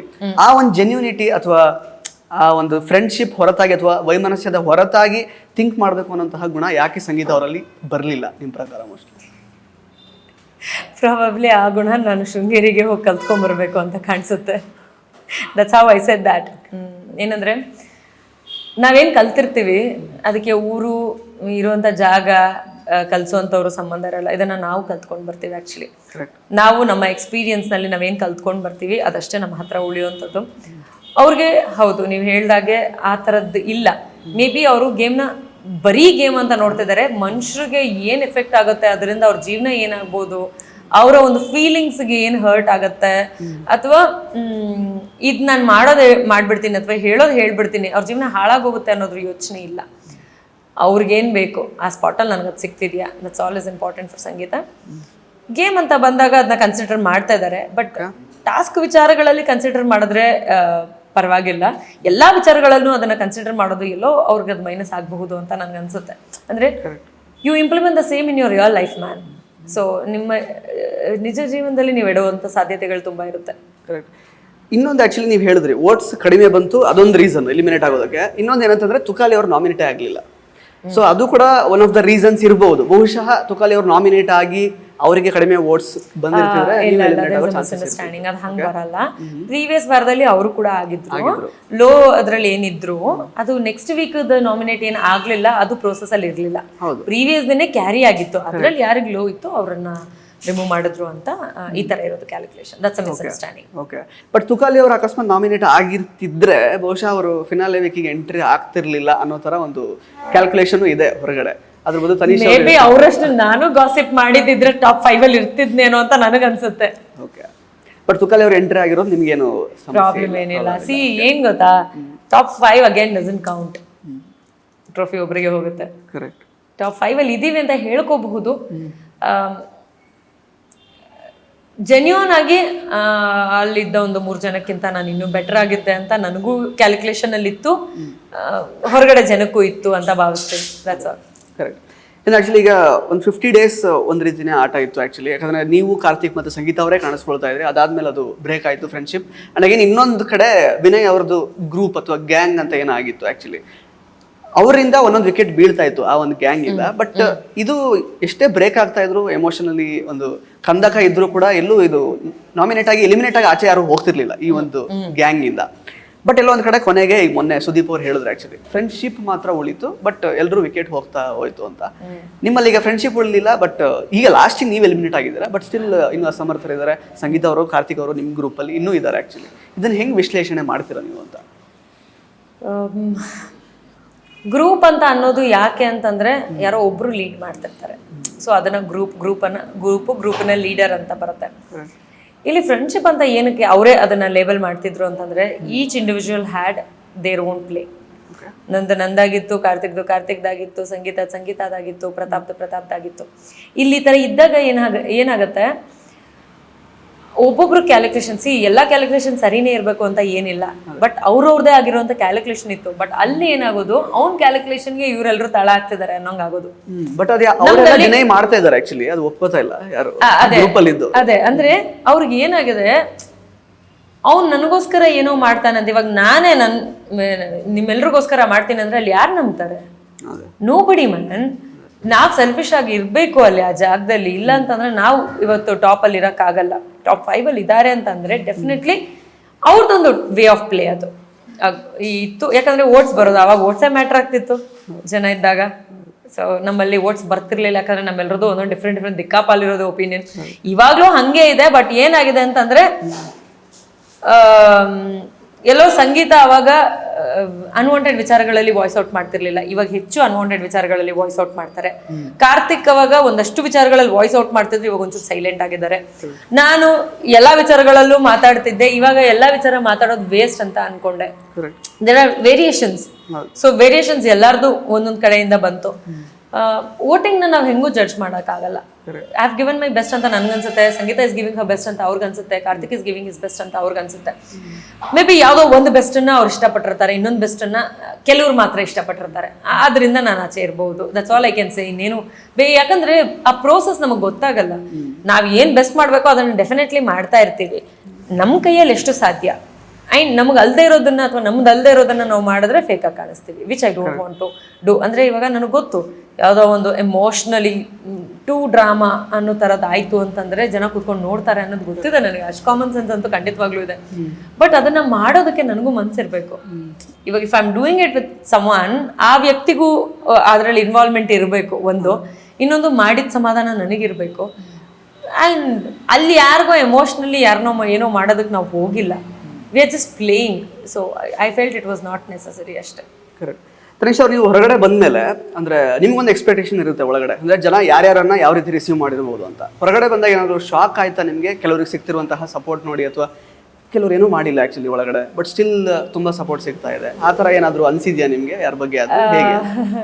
ಏನು ಮಾಡದಿರೋರಿಗೆ ಸಪೋರ್ಟ್ ಸಿಗ್ತಾ ಇದೆ ಅನ್ನೋದು ಒಳಗಡೆಯಿಂದಾನೇ ಒಂಚೂರು ಗೊತ್ತಾಗ್ತಿತ್ತು ನಮಗೆ. ಅಂದರೆ ಈ ಯಾರು ಅಂತ ವೀಕೆಂಡ್ ಅಲ್ಲಿ ಮಾತಾಡ್ತೀವಲ್ವಾ, ಮಾತಾಡ್ತಾ ಇರ್ಬೇಕಾದ್ರೆ ಒಂದಷ್ಟು ವಿಷಯಗಳು ಗೊತ್ತಾಗುತ್ತೆ. ಅಂಡ್ 1-2-3 ವಾರ ನಮ್ಗೆ ವೋಟಿಂಗ್ ಪ್ರಕಾರ ಸೇವ್ ಮಾಡಿದ್ರು. ಸೊ ಈ ವಿಚಾರಗಳನ್ನು ತಲೆಯಲ್ಲಿ ಇಟ್ಕೊಂಡಾಗ ಸುಮ್ಮನೆ ಟೈಮ್ ಪಾಸ್ ಮಾಡ್ಕೊಂಡೇನೆ ವೋಟಿಂಗ್ ತಗೊಂಡಂಥವ್ರು ಇದ್ದಾರೆ. ಸೊ ತುಂಬಾ ಎಫರ್ಟ್ ಹಾಕಿರೋಂಥವ್ರಿಗೆ ಒಂದು ತಕ್ಕ ಮಟ್ಟದ ಓಟ್ ಇರುತ್ತೆ, ಇನ್ನೂ ಜಾಸ್ತಿ ಎಫರ್ಟ್ ಹಾಕ್ದವ್ರಂಥವ್ರಿಗೆ ಒಂದು ಸ್ವಲ್ಪ ಬೆಟರ್ ಆಗಿರುತ್ತೆ, ಏನೋ ಮಾಡಿದ್ರೆ ಆರಾಮಾಗಿ ತೆಲ್ಸ್ಕೊಂಡು ಬಂದಿರೋಂಥವ್ರಿಗೆ ಹೈಯರ್ ಲೆವೆಲ್ ಆಫ್ ಓಟ್ಸ್ ಇರುತ್ತೆ. ಆ ಥರದ್ದು ನೋಡಿದಾಗ ಲೈಕ್ ಕ್ಯಾಲ್ಕುಲೇಷನ್ ಏನಿತ್ತು ಅದು ರೈಟ್ ಆಗೇನೆ ಇದೆ ಹೊರಗಡೆ. ಬಟ್ ಒಂದೇ ಏನಂತಂದ್ರೆ ನನಗಿಷ್ಟು ಸಪೋರ್ಟ್ ಇದೆ ಅನ್ನೋದು ನನಗೆ ಗೊತ್ತಿರಲಿಲ್ಲ ಒಳಗಡೆ. ಯಾಕಂದ್ರೆ ನಾನು ಎಲ್ರದ್ದು ಯೋಚನೆ ಮಾಡ್ತಿದ್ದೆ, ನನ್ನ ಪಾಯಿಂಟ್ ನಾನು ಯೋಚನೆ ಮಾಡ್ತಿರ್ಲಿಲ್ಲ. ನಾನು ಏನ್ ಮಾಡ್ತಿದ್ದೀನೋ ಸರಿಯಾಗಿದೆ ಬಿಡು ಅನ್ನೋದು ಅಷ್ಟೇ ಇರ್ತಿತ್ತು ಬಿಟ್ರೆ ನನಗೆ ಎಷ್ಟು ಸಪೋರ್ಟ್ ಸಿಗ್ತಿರ್ಬೋದು ಅನ್ನೋದ್ರ ಬಗ್ಗೆ ಕ್ಯಾಲ್ಕುಲೇಷನ್ ಇರಲಿಲ್ಲ. ಇನ್ಫ್ಯಾಕ್ಟ್ ನನ್ನ ಒಂದು ಫ್ಯಾನ್ ಬೇಸ್ ನೋಡಿನೇ ನನಗೆ ತುಂಬಾ ಶಾಕ್ ಆಗಿತ್ತು. ಓಕೆ, ಸೊ 50 ದಿನ ಇದ್ದಂತಹ ಸಂಗೀತ ಅವ್ರಿಗೂ ಮತ್ತೆ 50 ದಿನ ನಂತರದ್ದು ಪ್ಲಸ್ ಅವ್ರ ತಂದೆ ತಾಯಿ ಎಲ್ಲ ಬಂದು ಫ್ಯಾಮಿಲಿ ಎಲ್ಲ ಬಂದ ಮೇಲೆ ಚೇಂಜ್ ಆಗಿರುವಂತಹ ಸಂಗೀತಗೂ ಎಷ್ಟು ಡಿಫ್ರೆನ್ಸ್ ಇದೆ, ಯಾವ ರೀತಿ ಇದೆ? ಸಿಂಹಿಣಿ ಅಂತ ಕರೀತಾರೆ ಈಗ ಆಕ್ಚುಲಿ ಅವ್ರನ್ನ ಹೊರಗಡೆ. ಸೊ ಎಷ್ಟು ಡಿಫ್ರೆನ್ಸ್ ಇದೆ? ಸಿಂಹಿಣಿ ಅನ್ನುವಂಥ ಒಂದು ಅವರಿಗೆ ಸೂಟ್ ಆಗುತ್ತೆ ಆಕ್ಚುಲಿ? ಡಿಫ್ರೆನ್ಸ್ ನಾನು ಹೇಳಕ್ ಮುಂಚೆನೆ ಯಾವ್ಯಾವ ಟೈಮಲ್ಲಿ ಅವ್ರು ಚೇಂಜ್ ಆಗಿದ್ದಾರೆ ಅನ್ನೋದನ್ನ ನೀವು ನೋಡಿದಿರ. ನಿಮ್ಗೆ ಆ ಕ್ವೆಶನ್ ಬಂದಿದೆ ಅಂತಂದ್ರೆ ಅವ್ರು ಚೇಂಜ್ ಆಗಿದ್ದಾರೆ. First answer you only have. Second one, ಸಿಂಹಿಣಿ ಗರ್ಜಿಸೋರು ಇಲ್ಲ, ಎಲ್ರೂ ಸಿಂಹಿಣಿನೇ ಆದ್ರು ಅಂತಂದ್ರೆ ಎಲ್ಲರೂ ಕಿಂಗು ಕ್ವೀನ್ ಆಗಕ್ಕಾಗಲ್ಲ. ನಾವು ಗರ್ಜಿಸ್ತಿದೀವಿ ಹೌದು, ಯಾವ ಧ್ವನಿಯಲ್ಲಿ ಗರ್ಜಿಸ್ತಿದೀವಿ ಅನ್ನೋದು ನಮ್ಮ ಜನನೇ ತಿಳ್ಕೊಬೇಕು ಅಷ್ಟೇ. ಅದ್ರ ಮೇಲೆ ಇನ್ನೇನು ಹೇಳಿದ್ರು ಸರಿ ತಪ್ಪುಗಳ ವಾದಗಳು ಬರುತ್ತೆ ಬಿಟ್ರೆ ಸೌಂಡ್ ಎಲ್ಲರೂ ಮಾಡ್ತಾರೆ, ಯಾವ ಸೌಂಡನ್ನ ಮಾಡ್ತಿದ್ದೀವಿ ಅನ್ನೋದು ಗೊತ್ತಾಗಬೇಕು ಜನರಿಗೆ ಅಷ್ಟೇ. ಸೊ ಈಗ ಸಂಗೀತ ಅವರು ಒಂದು ಪದನ ಯಾವಾಗಲೂ ಹೇಳ್ತಾ ಇರ್ತಾರೆ ಆ್ಯಕ್ಚುಲಿ, ನಾನು ಪ್ರತಾಪು ತುಂಬ ಕಷ್ಟಪಟ್ಟಿದ್ದೀವಿ, ಫಸ್ಟಿಂದ ತುಂಬ ಫೇಸ್ ಮಾಡ್ತಾ ಇದ್ದೀವಿ, ಈಗ ಸ್ಟ್ರಗಲ್ಡ್ ಲಾಟ್, ಆ ಥರ ತುಂಬ ಸ್ಟ್ರಗಲ್ ಮಾಡಿ ಇಲ್ಲಿ ತನಕ ಬಂದಿದ್ದೀವಿ ಅಂತ. ಅದು ಹೌದಾ? ಸ್ಟ್ರಗಲ್ ಮಾಡಿದಾರಾ ಪ್ರತಾಪ್ ಮತ್ತು ಸಂಗೀತ ಅವರು ಹೇಗೆ ಅಂತ? ಅದು ಎಷ್ಟು ಮೂಟೆ ಮಣ್ಣು ಹೊತ್ತರು ಅನ್ನೋದನ್ನು ನಾವು ಲೆಕ್ಕ ಹಾಕಬೇಕಾಗತ್ತೆ. ಟಾಸ್ಕ್ ಅಂತ ಬಂದಾಗ ಯಾರು ಎಷ್ಟು ಮಾಡಿದ್ದಾರೆ ಅನ್ನೋದು ಗೊತ್ತಿದೆ. ಯಾರಾದ್ರೂ ಪರವಾಗಿ ನಿಲ್ಬೇಕು ಅಂತ ಬಂದಾಗ ಯಾರು ಎಷ್ಟು ನಿಂತಿದ್ದಾರೆ ಅನ್ನೋದು ಗೊತ್ತಿದೆ. ನಮಗ್ ಬೇಕು ಅಂದಾಗ ನಾವ್ ಎಷ್ಟು ನಿಲ್ತೀವಿ, ನ್ಯಾಯವಾಗಿರೋದ್ರ ಪರ ನಾವ್ ಎಷ್ಟು ನಿಲ್ತೀವಿ ಅನ್ನೋದ್ರ ಕ್ಯಾಲ್ಕುಲೇಷನ್ ನಮಗ್ ಮನೆ ಒಳಗಡೆ ಏನಿರುತ್ತೋ ಜನನು ಅದನ್ನೇ ನೋಡಿದ್ರೆ ಆ ಒಂದು ಸ್ಟ್ರಗಲ್ ಕಾಣಿಸ್ತಿತ್ತು. ಸ್ಟ್ರಗಲ್ ಅನ್ನೋದು ನಾನು ಮಾತಾಡಲ್ಲ, ನನ್ನ ಹತ್ರ ಯಾರು ಮಾತಾಡಬೇಡಿ ಅಂತ ಅಂದಾಗ ನಾನು ತಪ್ಪು ಮಾಡಿದ್ರು ಯಾರಾದ್ರೂ ಬಂದು ಹೇಳಬೇಡಿ ಅಂತ ಅರ್ಥ ಆಗುತ್ತೆ. ಸೊ ನೀವೇನೋ ಒಂದು ತಪ್ಪು ಮಾಡಿರ್ತೀರ, ತಪ್ಪನ್ನ ತಪ್ಪು ಅಂತ ಹೇಳಬೇಕಾದ್ರೆ ನಿಮ್ಗೆ ಅದನ್ನ ತಗೊಳಕ್ಕಾಗಲ್ಲ, ತಪ್ಪನ್ನ ಒಪ್ಕೊಳ್ಳೋದಿಲ್ಲ, ಅದ್ರ ವಾದ ಇನ್ನೊಬ್ರು ಮಾಡ್ತಾರೆ. ಲೈಕ್ ಇವಾಗ ನಾ ಹೇಳ್ತಿರ್ತೀನಿ, ನನ್ನ ಜೊತೆಗೆ ಇನ್ನೊಬ್ರು ಜಾಯಿನ್ ಆಗ್ತಾರೆ, ಹೌದು ನೀನು ಮಾಡ್ತಿರೋ ತಪ್ಪಪ್ಪ ಅದ. ನನ್ನ ಟೋನು ಅವ್ರ ಟೋನ್ ತುಂಬಾ ಡಿಫ್ರೆನ್ಸ್ ಇರುತ್ತೆ. ಇಲ್ಲ ನಾನು ತಪ್ಪೇ ಮಾಡಿಲ್ಲ, ನಾನು ಇನ್ನೋಸೆಂಟು, ನಾನು ತುಂಬಾ ಒಳ್ಳೆಯವರು ಅಂತ ಹೇಳ್ಕೊಳ್ಳೋ ವ್ಯಕ್ತಿ ಅದನ್ನ ಸ್ಟ್ರಗಲ್ ಅಂದ್ರು ಅಂತಂದ್ರೆ ತಪ್ಪು ಸರಿಗೆ ಏನಂತಾರೆ ಜಗತ್ತಿನಲ್ಲಿ ಬೆಲೆನೇ ಇರಲ್ಲ. ಅದನ್ನ ಸ್ಟ್ರಗಲ್ ಅಂತ ಹೇಳ್ಕೊಂಡ್ರೆ ಸ್ಟ್ರಗಲ್ ಎಲ್ಲರೂ ಅವ್ರವ್ರು. ನಾನು ಇದನ್ನ ತುಂಬಾ ಸತಿ ಹೇಳೋ ಪ್ರಯತ್ನ ಮಾಡಿದ್ದೀನಿ ಅಲ್ಲಿ ಮನೆ ಒಳಗಡೆ ಇದ್ದಾಗ. ನೀವು ಮಾತ್ರ ಸ್ಟ್ರಗಲ್ ಅಂತ ಹೇಳ್ಕೋಬೇಡಿ, ಎಲ್ಲರೂ ಅವ್ರವ್ರದೇ ರೀತಿಯಲ್ಲಿ ಸ್ಟ್ರಗಲ್ ಮಾಡ್ತಾ ಬರ್ತಾ ಇದ್ದಾರೆ. ಸ್ಟ್ರಗಲ್ ಮಾಡಿಲ್ಲ ಅಂದ್ರೆ ಇಲ್ಲಿವರೆಗೂ ಬರಕ್ಕಾಗ್ತಿರ್ಲಿಲ್ಲ. Top 10, top 7, top 8, top 6, top 5 man you struggle. ಇಲ್ಲ ಅಂದ್ರೆ ಸ್ಟ್ರಗಲ್ ಇಲ್ದರೆ ಆ ಮನೆಯಲ್ಲಿ ಏನೂ ಆಗಲ್ಲ. ಸ್ಟ್ರಗಲ್ ಇದ್ದೇ ಇದೆ, ನಿಮ್ಗೂ ಇದೆ. ಹಾಗನ್ಬಿಟ್ಟು ನಂತರನೇ ಪ್ರತಾಪು ಅನ್ನೋಂಥದ್ದು ಒಂದು ಸ್ಟೇಟ್ಮೆಂಟ್ ಏನಿದೆ, ನಾನು ಅಲ್ಲೂ ಒಪ್ಕೊಂಡಿಲ್ಲ, ಇಲ್ಲೂ ಒಪ್ಕೊಳ್ಳಲ್ಲ. ನೀನ್ ಹೆಂಗೆ ಈ ಮನೆಯಲ್ಲಿ ಇರಬೇಕು, ಸರ್ವೈವ್ ಆಗಬೇಕು ಅಂತ ಒದ್ದಾಡ್ತಿದ್ಯೋ, ನಾನು ಹಾಗೆ ಒದ್ದಾಡ್ತಿದ್ದೀನಿ. ನನ್ನ ಹಾಗೆ ನಮ್ರತಾ ಒದ್ದಾಡ್ತಿದ್ದಾರೆ, ಅವ್ರ ಹಾಗೆ ವಿನಯ್ ಒದ್ದಾಡ್ತಾ ಇದ್ದಾರೆ. Everybody in their own lane. ನಮ್ಮ ಒಂದು ದಾರಿ ಏನಿರುತ್ತೋ ಆ ದಾರಿನಲ್ಲಿ ನಾವು ಒದ್ದಾಡ್ತಿದ್ದೀವಿ. ನೀನು ಹೇಳ್ಕೊಂತ ಇದೆಯಾ, ನಾವು ಹೇಳ್ಕೊತಿಲ್ಲ. ಇಟ್ ಈಸ್ ಬಿಕಾಸ್ ಹೆಂಗೆ ನೀನು ಕ್ರೈ ಬೇಬಿ ಅನ್ನೋದನ್ನ ಮ್ಯಾನಿಪುಲೇಟ್ ಮಾಡ್ತೀಯಾ, ಎಲ್ಲರ ಮುಂದೆ ಹತ್ರ ನನ್ನನ್ನು ವೀಕ್ ಅನ್ಕೊಂತಾರೆ, ಆ ಕಾರಣಕ್ಕೆ ನಾನು ಅಳಲ್ಲ. ಹಾಗಾದ್ರೆ ನೀನು ಅಷ್ಟು ಹೇಳ್ಕೊಳ್ಳೋಂಥವಳು, ಸ್ಟ್ರಗಲ್ ಮಾಡ್ತಿರೋಂಥವಳು ಅಳೋದನ್ನು ಹೇಳ್ಕೋಬೇಕು. ಯಾಕೆ ಇದನ್ನ ಹೇಳ್ಕೊಳ್ಳಲ್ಲ, ಅದನ್ನ ಮಾತ್ರ ಹೇಳ್ಕೋಬೇಕು? You have the answer. It's like ನಾನು ಯಾವ್ದನ್ನ ಎಲ್ಲಿ ಪೋರ್ಟ್ರೇ ಮಾಡಿದ್ರೆ ಅಥವಾ ಎಲ್ಲಿ ತೋರಿಸಿದ್ರೆ ಜನ ನೋಡ್ತಾರೆ ಅನ್ನೋದು ಕ್ಯಾಲ್ಕುಲೇಷನ್ ನಿನಗಿದೆ. ನೀನ್ ಆ ಸ್ಕ್ರಿಪ್ಟ್ ಪ್ರಕಾರ ವರ್ಕ್ ಮಾಡ್ತಿದ್ಯಾ, that's all and nothing more. You are not acting according to the situation, you are acting according to the script you have. Okay, so ಜನಗಳನ್ನ ಗಮನ ಸೆಳೆಯೋದಕ್ಕೆ, ವೋಟ್ಸಿಗೋಸ್ಕರ ಗಮನ ಸೆಳೆಯೋದಕ್ಕೆ ಸಾಕಷ್ಟು ಸ್ಟ್ರಾಟಜಿ ಮಾಡಿಕೊಂಡು ಫೈನಲ್ ತನಕ ಬಂದಿರುವಂತಹ ಕಂಟೆಸ್ಟೆಂಟ್ ನಿಮ್ಮ ಪ್ರಕಾರ ಯಾರು? ಒಂದ್ ಹೆಸರು ಹೇಳ್ಬೇಕಾ? ಹೈಯೆಸ್ಟ್ ಅಂತಂದ್ರೆ ಸಂಗೀತ. ರೀಸನ್ ಯಾಕಂಗ ಅನ್ಸುತ್ತೆ ನಿಮ್ಗೆ? ಅವರು ಕ್ಯಾಮ್ರಾ ಪ್ರಕಾರ ತುಂಬಾ ವಿಚಾರಗಳನ್ನ ಮಾಡ್ತಾರೆ. ಅವರು ಮಲ್ಗೋ ಆಂಗಲ್ ಇಂದ ಹಿಡಿದು ಅವರು ಯಾವಾಗ ಎಲ್ಲಿ ಕೂತ್ಕೊಂಡು ಮಾತಾಡಿದ್ರೆ ಜನ ನೋಡ್ತಾರೆ, ಯಾವ ಜಾಗದಲ್ಲಿ ಮಾತಾಡಿದ್ರೆ ಜನ ನೋಡ್ತಾರೆ, ಹೇಗೆ ಮಲ್ಕೊಂಡ್ರೆ ಜನ ನೋಡ್ತಾರೆ, ಹೇಗೆ ನಿಂತ್ಕೊಂಡ್ರೆ ಜನ ನೋಡ್ತಾರೆ ಅನ್ನೋದ್ರ ಕ್ಯಾಲ್ಕುಲೇಷನ್ ತುಂಬಾ ಇದೆ ಅವ್ರಿಗೆ. ಸೊ ಆ ಕಾರಣಕ್ಕೆ ಅವ್ರು ಅದನ್ನ ಕ್ಯಾಮ್ರಾ ಪ್ರಕಾರ ತುಂಬಾ ಮಾಡ್ತಾರೆ. ಯಾರಾದ್ರೂ ಒಬ್ರು ಅದೇ ಈ ಒಂದು ಹಿಂದೆ ಮನನಲ್ಲೂ ಕೂಡ ವಿಚಾರವಾಗಿ ಒಂದಷ್ಟು ವಾಯ್ಸ್ ರೇಸ್ ಆಗಿದೆ. ಅವರು ಕಾರ್ತಿಕ್ ಅವ್ರ ಜೊತೆ ಇದ್ದಂತ ಒಂದು ವಿಚಾರ ಕ್ಯಾಮ್ರಾಗೋಸ್ಕರ ಮಾಡಿದ್ರು ಅನ್ನೋಂಥ ವಿಚಾರ ಆಗಿರ್ಬೋದು, ಅಥವಾ ವಿನಯ್ ಮತ್ತೆ ಕಾರ್ತಿಕ್ಗೆ ಒಂದು ಜಗಳ ಆಗುತ್ತೆ, ಆ ಜಗಳದಲ್ಲಿ ಕ್ಯಾಮ್ರಾ ನೋಡ್ಲಿ ಬಿಡಿ ಅಂತ ಹೇಳಿದಂಥ ವಿಚಾರ ಆಗಿರ್ಬೋದು. ಸೊ ಈ ಟಾಪಿಕ್ ಅಂತ ತಗೊಂಡಾಗ ಡೆಫಿನೆಟ್ಲಿ ಅವ್ರ ತಲೆನಲ್ಲಿ ತುಂಬಾ ಕ್ಯಾಲ್ಕುಲೇಷನ್ ಇದೆ ಕ್ಯಾಮ್ರಾ ವಿಚಾರವಾಗಿ. ಸೊ ಕ್ಯಾಮ್ರಾಗೋಸ್ಕರ ಮಾಡೋಂಥದ್ರಲ್ಲಿ ಅವ್ರ ಜಗಳನ ಸಾಲ್ವ್ ಮಾಡೋದು ಬಿಟ್ಟು ಪರವಾಗಿಲ್ಲ ಅದನ್ನೇ ನಾನು ಹೇಳಿದ್ದು, you are not living in the present, you are acting according to your script ಅಂತ ಹೇಳಿದಕ್ಕೆ ರೀಸನ್ನೇ ಅದು. ನಿನಗೆ ಒಂದೇನೋ ತಲೆಯಲ್ಲಿರುತ್ತೆ ಇಂಥದ್ದು ಮಾಡಬೇಕು ಅಂತ, ನೀನು ಮಾಡ್ತಿರ್ತೀಯ, ನೀನು ಮಾಡ್ತಿರೋದು ಸರಿನೇ, ಅದನ್ನ ತಪ್ಪು ಅಂತ ಹೇಳಲ್ಲ, ಬಟ್ ಇಲ್ಲಿ ನಡೀತಿರೋದನ್ನ ಬಿಟ್ಬಿಟ್ಟು ನೀನು ಅದನ್ನ ಮಾಡೋದು ಸರಿ ಕಾಣಿಸಲ್ಲ. So that's when we realise you are doing it for camera. Okay, yes. ಇನ್ನು ಪ್ರತಾಪ್ ಅವರು ನಿಜವಾಗ್ಲೂ ಇನ್ನೋಸೆಂಟಾ ಅಥವಾ ಕ್ಯಾಲ್ಕುಲೇಟಿವಾ, ಇಂಟೆಲಿಜೆಂಟಾ, ಸ್ಟ್ರಾಟಜಿಕ್ ಪ್ಲೇಯರಾ, ಏನನ್ಸುತ್ತೆ ನಿಮಗೆ? ಸ್ಟ್ರಾಟಜಿಸ್, ಹೀ ಸ್ಟ್ಯಾಂಡ್ ಸೆಕೆಂಡ್. ಓಕೆನಾ, ಅದೇ ಒಂದು ಮಾತಲ್ಲಿ ಕಂಟಿನ್ಯೂ ಮಾಡ್ಬೇಕಂದ್ರೆ ಹೀ ಸ್ಟ್ಯಾಂಡ್ ಸೆಕೆಂಡ್. ಯಾವ ಜಾಗದಲ್ಲಿ ಏನು ಮಾಡಿದ್ರೆ ಜನ ನಮ್ಮನ್ನ ಮೆಚ್ಕೋತಾರೆ ಅಥವಾ ನೋಡ್ತಾರೆ, ಈ ಜಾಗದಲ್ಲಿ ಈ ರೀತಿ ಮಾತಾಡೋದ್ರಿಂದ ನನ್ನನ್ನು ಜನ ಮೆಚ್ಕೋತಾರೆ ಅನ್ನೋ ಕ್ಯಾಲ್ಕುಲೇಷನ್ ತುಂಬ ಇದೆ. ಆ ಮನೆಯಲ್ಲಿ ತೀರಾ ಕ್ಯಾಲ್ಕುಲೇಟಿವ್ 3 ಜನ, ಸಂಗೀತ, ಪ್ರತಾಪ್, ವಿನಯ್. ಈ 3 ಜನ ತೀರಾ ಕ್ಯಾಲ್ಕುಲೇಟಿವ್, ಇದು ಎವಿಡೆಂಟ್ ಆಗಿ ಗೊತ್ತಾಗ್ತಿರೋಂಥದ್ದು. ಪಾಪ ವಿನಯ್ ಸ್ವಲ್ಪ ವಾಯ್ಸ್ ಜೋರ್ ಇರೋದ್ರಿಂದ ಏನಾಗುತ್ತೆ, ಅವರು ಮಾಡೋದೆಲ್ಲ ತಪ್ಪು, ಮಾಡೋದೆಲ್ಲ ಕ್ಯಾಲ್ಕುಲೇಷನ್ ಅಲ್ಲೇ ಅಂತ ತುಂಬಾ ಬೇಗ ಹೈಲೈಟ್ ಆಗ್ಬಿಟ್ರು. ಇವರಿಬ್ರು ಸ್ವಲ್ಪ ಅದರಲ್ಲಿ ಇನ್ನಸೆಂಟ್ ಆಗಿದ್ದು ಒಂದು ಕ್ಯಾಲ್ಕುಲೇಟಿವ್ ಆಗಿ ನಡ್ಕೊಂಡು ಬಂದಿರಿ. ಇಲ್ಲ ಅಂತಂದ್ರೆ ಪಾಪ ಅಷ್ಟು ಇನ್ನಸೆಂಟ್ ಆಗಿ ಸ್ಟ್ರಗಲ್ ಮಾಡ್ತಿರೋರು ಫಿನಾಲೆಗೆ ಹೆಂಗ್ ಬರ್ತಾರೆ ಅಲ್ವಾ? ಕರೆಕ್ಟ್. ಎಸ್. ಇನ್ನು ಆ್ಯಕ್ಚುಲಿ ಸುದೀಪ್ ಸರ್ ಮೊನ್ನೆ ಕೂಡ ಹೇಳಿದ್ರು, ಆ್ಯಕ್ಚುಲಿ ಅಂದರೆ ವಿನಯ್ ಅವರು ಮತ್ತು ಸಂಗೀತ ಅವರು ಇಲ್ಲದೆ ಇರ್ತಿದ್ರೆ ಈ ಒಂದು ಸೀಸನಲ್ಲಿ ಎಲ್ಲೋ ಒಂದು ಕಡೆ ಅದು ಇನ್ಕಂಪ್ಲೀಟ್ ಅಂತ ಅನ್ನಿಸ್ಬಿಡ್ತಾ ಇತ್ತು ಈ ಒಂದು ಸೀಸನ್ ಅಂತ. ಬಟ್ ಇನ್ನೂ ಜನಗಳು ಹೇಳ್ತಾರೆ ಆ್ಯಕ್ಚುಲಿ ಹೊರಗಡೆ ಏನಂದರೆ, ವಿನಯ್ ಅವರು ಇಲ್ಲದೆ ಇರ್ತಿದ್ರೆ ಈಗ ಜಗಳ ಇರ್ಬೋದು, ಸಂಗೀತ ಅವ್ರ ಜಗಳ ಇರ್ಬೋದು, ಅಥವಾ ಇನ್ನು ಪ್ರತಾಪ್ ಅವರು ಅಮಾಯಕಂತರ ಕಾಣಿಸ್ಕೊಳ್ಳೋದಾಗಿರ್ಬೋದು, ಇದು ಯಾವುದು ಬರ್ತಾನೆ ಇರ್ಲಿಲ್ಲ. ವಿನಯ್ ಅನ್ನುವಂತಹ ಕಂಟೆಸ್ಟೆಂಟ್ ಒಳಗಡೆ ಇಲ್ಲದೆ ಇರ್ತಿದ್ರೆ ಇದು ಯಾವುದು ಹೈಲೈಟ್ ಆಗ್ತಿರಲಿಲ್ಲ. ಪ್ರತಿಯೊಬ್ಬರನ್ನು ಹೈಲೈಟ್ ಮಾಡಿ ಆಕ್ಚುಲಿ ವಿನಯ್ ಅಂದ್ರೆ ಇಲ್ಲಿಗೆ ಬಂದಿದ್ದಾರೆ. ಅದನ್ನ ಎಷ್ಟು ಮಟ್ಟಿಗೆ ಇಲ್ಲ 100% ಐ ಅಗ್ರಿ. ವಿನಯ್ ವಿಚಾರದಲ್ಲಿ 101% ನಾನು ಇದನ್ನ ಅಗ್ರಿ ಮಾಡ್ತೀನಿ. ವಿನಯ್ ಅನ್ನುವಂಥ ಒಂದು ವ್ಯಕ್ತಿ ಬಿಗ್ ಬಾಸ್ ಸೀಸನ್ 10 ಅಲ್ಲಿ ಇಲ್ಲ ಅಂತ ಅಂದಿದ್ದಿದ್ರೆ ಅಲ್ಲಿ ಇದ್ದಂಥ ಜೀವನ, ಆಗ್ತಾ ಇದ್ದಂಥ ಜೀವನ ತುಂಬ ಬೇರೆ ಆಗ್ತಿತ್ತು. ಯಾಕೆ ಅಂತಂದರೆ ಯಾವಾಗ 2-3 ರಕ್ಷಕ್ ಅವರು ಎಲಿಮಿನೇಟ್ ಆದ್ರಲ್ಲ, ಅವಾಗ ಟಾಪ್ ಲೋನ್ ಅಂದರೆ ಬಾಟಮ್ 2ನಲ್ಲಿ ಇದ್ದಂಥವ್ರು ವಿನಯ್ ಹಾಗೂ ರಕ್ಷಕ್ ಅವರು. ಆ ಸ್ಪಾಟಲ್ಲೇ ಅನ್ನಿಸ್ಬಿಡ್ತು, ವಿನಯ್ ಏನಾದರೂ ಹೋಯ್ತು ಅಂತಂದರೆ ಏನಿದೆ ಗುರು ಇಲ್ಲಿ ಮಾಡೋದಕ್ಕೆ, ನಾನಾಗಲಿ ಇನ್ನೊಬ್ರಾಗಲಿ ಬೇರೆಯವರಾಗಲಿ. ವಿನಯ್ ವಿಚಾರದಲ್ಲಿ ಅದು 101% ನಿಜ.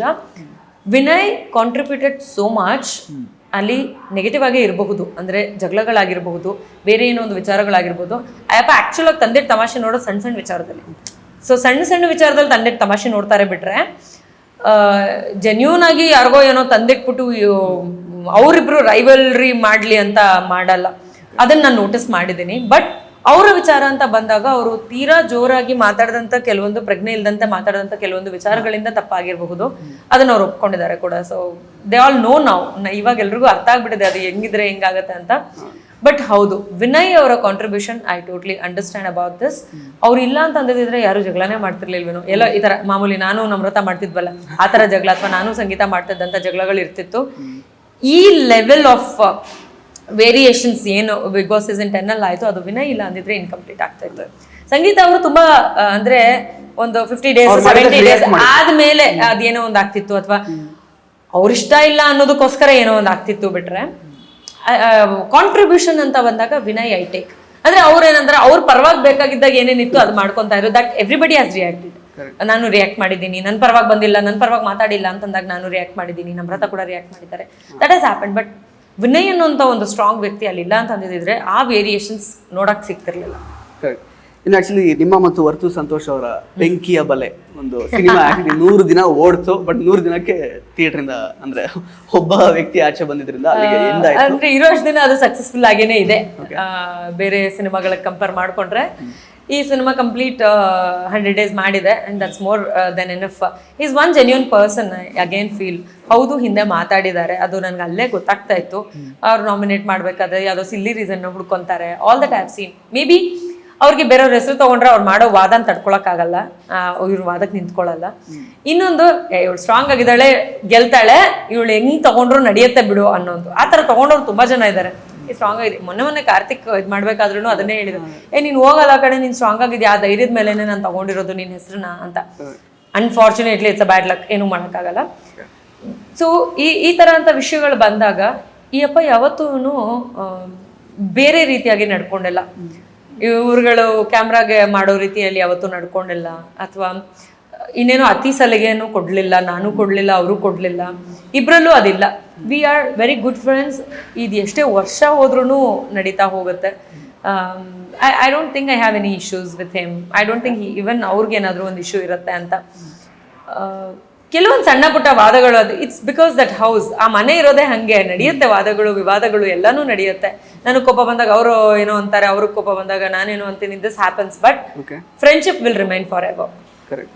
ಈಗ ಹೊರಗಡೆಯಿಂದ ನೋಡಿರುವಂತಹ ಪ್ರೇಕ್ಷಕರು ಆಕ್ಚುಲಿ ನಿಮ್ಮನ್ನ ಇಬ್ರು ಒಂದೇ ಫ್ರೇಮಲ್ಲಿ ನೋಡಕ್ಕೆ ಬಹಳ ಖುಷಿ ಪಟ್ಟಿದ್ದಾರೆ. ಆ ಬೆಂಕಿಯ ಬಲೆ ಸಿನಿಮಾ ಅದೆಲ್ಲ ಮೀಮ್ಸ್ ಬರೋದಕ್ಕೂ ಅದೇ ಕಾರಣ ಆಕ್ಚುಲಿ. ಸೊ ಫ್ರೆಂಡ್ಶಿಪ್ ಬೇರೆ ತರ ಟರ್ನ್ ಆಗುತ್ತಾ ಅನ್ನೋಂತಹ ಒಂದು ಆಲೋಚನೆ ಕೂಡ ಪಾಪ ಪ್ರೇಕ್ಷಕರಿಗೆ ಇದೆ ಆಕ್ಚುಲಿ, ನಿಮ್ಮಿಬ್ರು ಫ್ಯಾನ್ಸ್ಗಳಿಗೆ. ಸೊ ಚಾನ್ಸಸ್ ಇದೆಯಾ? ತನಿಷ್ ಅವ್ರಿಗೆ ಇನ್ನೂ ಮದುವೆ ಆಗಿಲ್ಲ, ಸೊ ಏನು ಯಾವ ತರ ಇದು ಟರ್ನ್ ತಗೊಳ್ಬಹುದು, ಫ್ರೆಂಡ್ಶಿಪ್ ಯಾವ ರೀತಿ ಟರ್ನ್ ಆಗ್ಬೋದು ಮುಂದಕ್ಕೆ ಅಂತ? I don't think so. ನಾವು ಫ್ರೆಂಡ್ಸ್ ಆಗಿದ್ವಿ, ಫ್ರೆಂಡ್ಸ್ ಆಗಿರ್ತೀವಿ, ಫ್ರೆಂಡ್ಸ್ ಆಗೇ ಇರ್ತೀವಿ. ಒಂದು ಹಿ ಹ್ಯಾಸ್ ಇಸ್ ಲೈಫ್, ಅವರು ಒಂದು ಏನು ಪರ್ಸ್ನಲ್ ಲೈಫ್ ಏನಿದೆ ಅದರಲ್ಲಿ ಹಿಂಗಿಂಗಿದೆ ಅನ್ನೋದನ್ನ ನನಗೆ ಮುಂಚೆನೆ ಹೇಳಿದ್ದಾರೆ. And we are not in that zone. It is not a love zone, it is just a friendship zone. And ಅದನ್ನ ಉಳಿಸ್ಕೊಳ್ಳೋ ಪ್ರಯತ್ನ ಮಾಡ್ತೀವಿ. ಬಿಟ್ಟರೆ ಮುಂದಕ್ಕೆ ಇನ್ನೇನೋ ಒಂದು ಸ್ಟೆಪ್ ತಗೋಬೇಕು ಅಥವಾ ಬೇರೆಗೆ ಕನ್ವರ್ಟ್ ಮಾಡಬೇಕು ಅನ್ನೋ ಥರದ್ದೆಲ್ಲ ಏನಿಲ್ಲ, ಇಬ್ರಿಗೂ ಇಲ್ಲ. So I don't think so. Okay.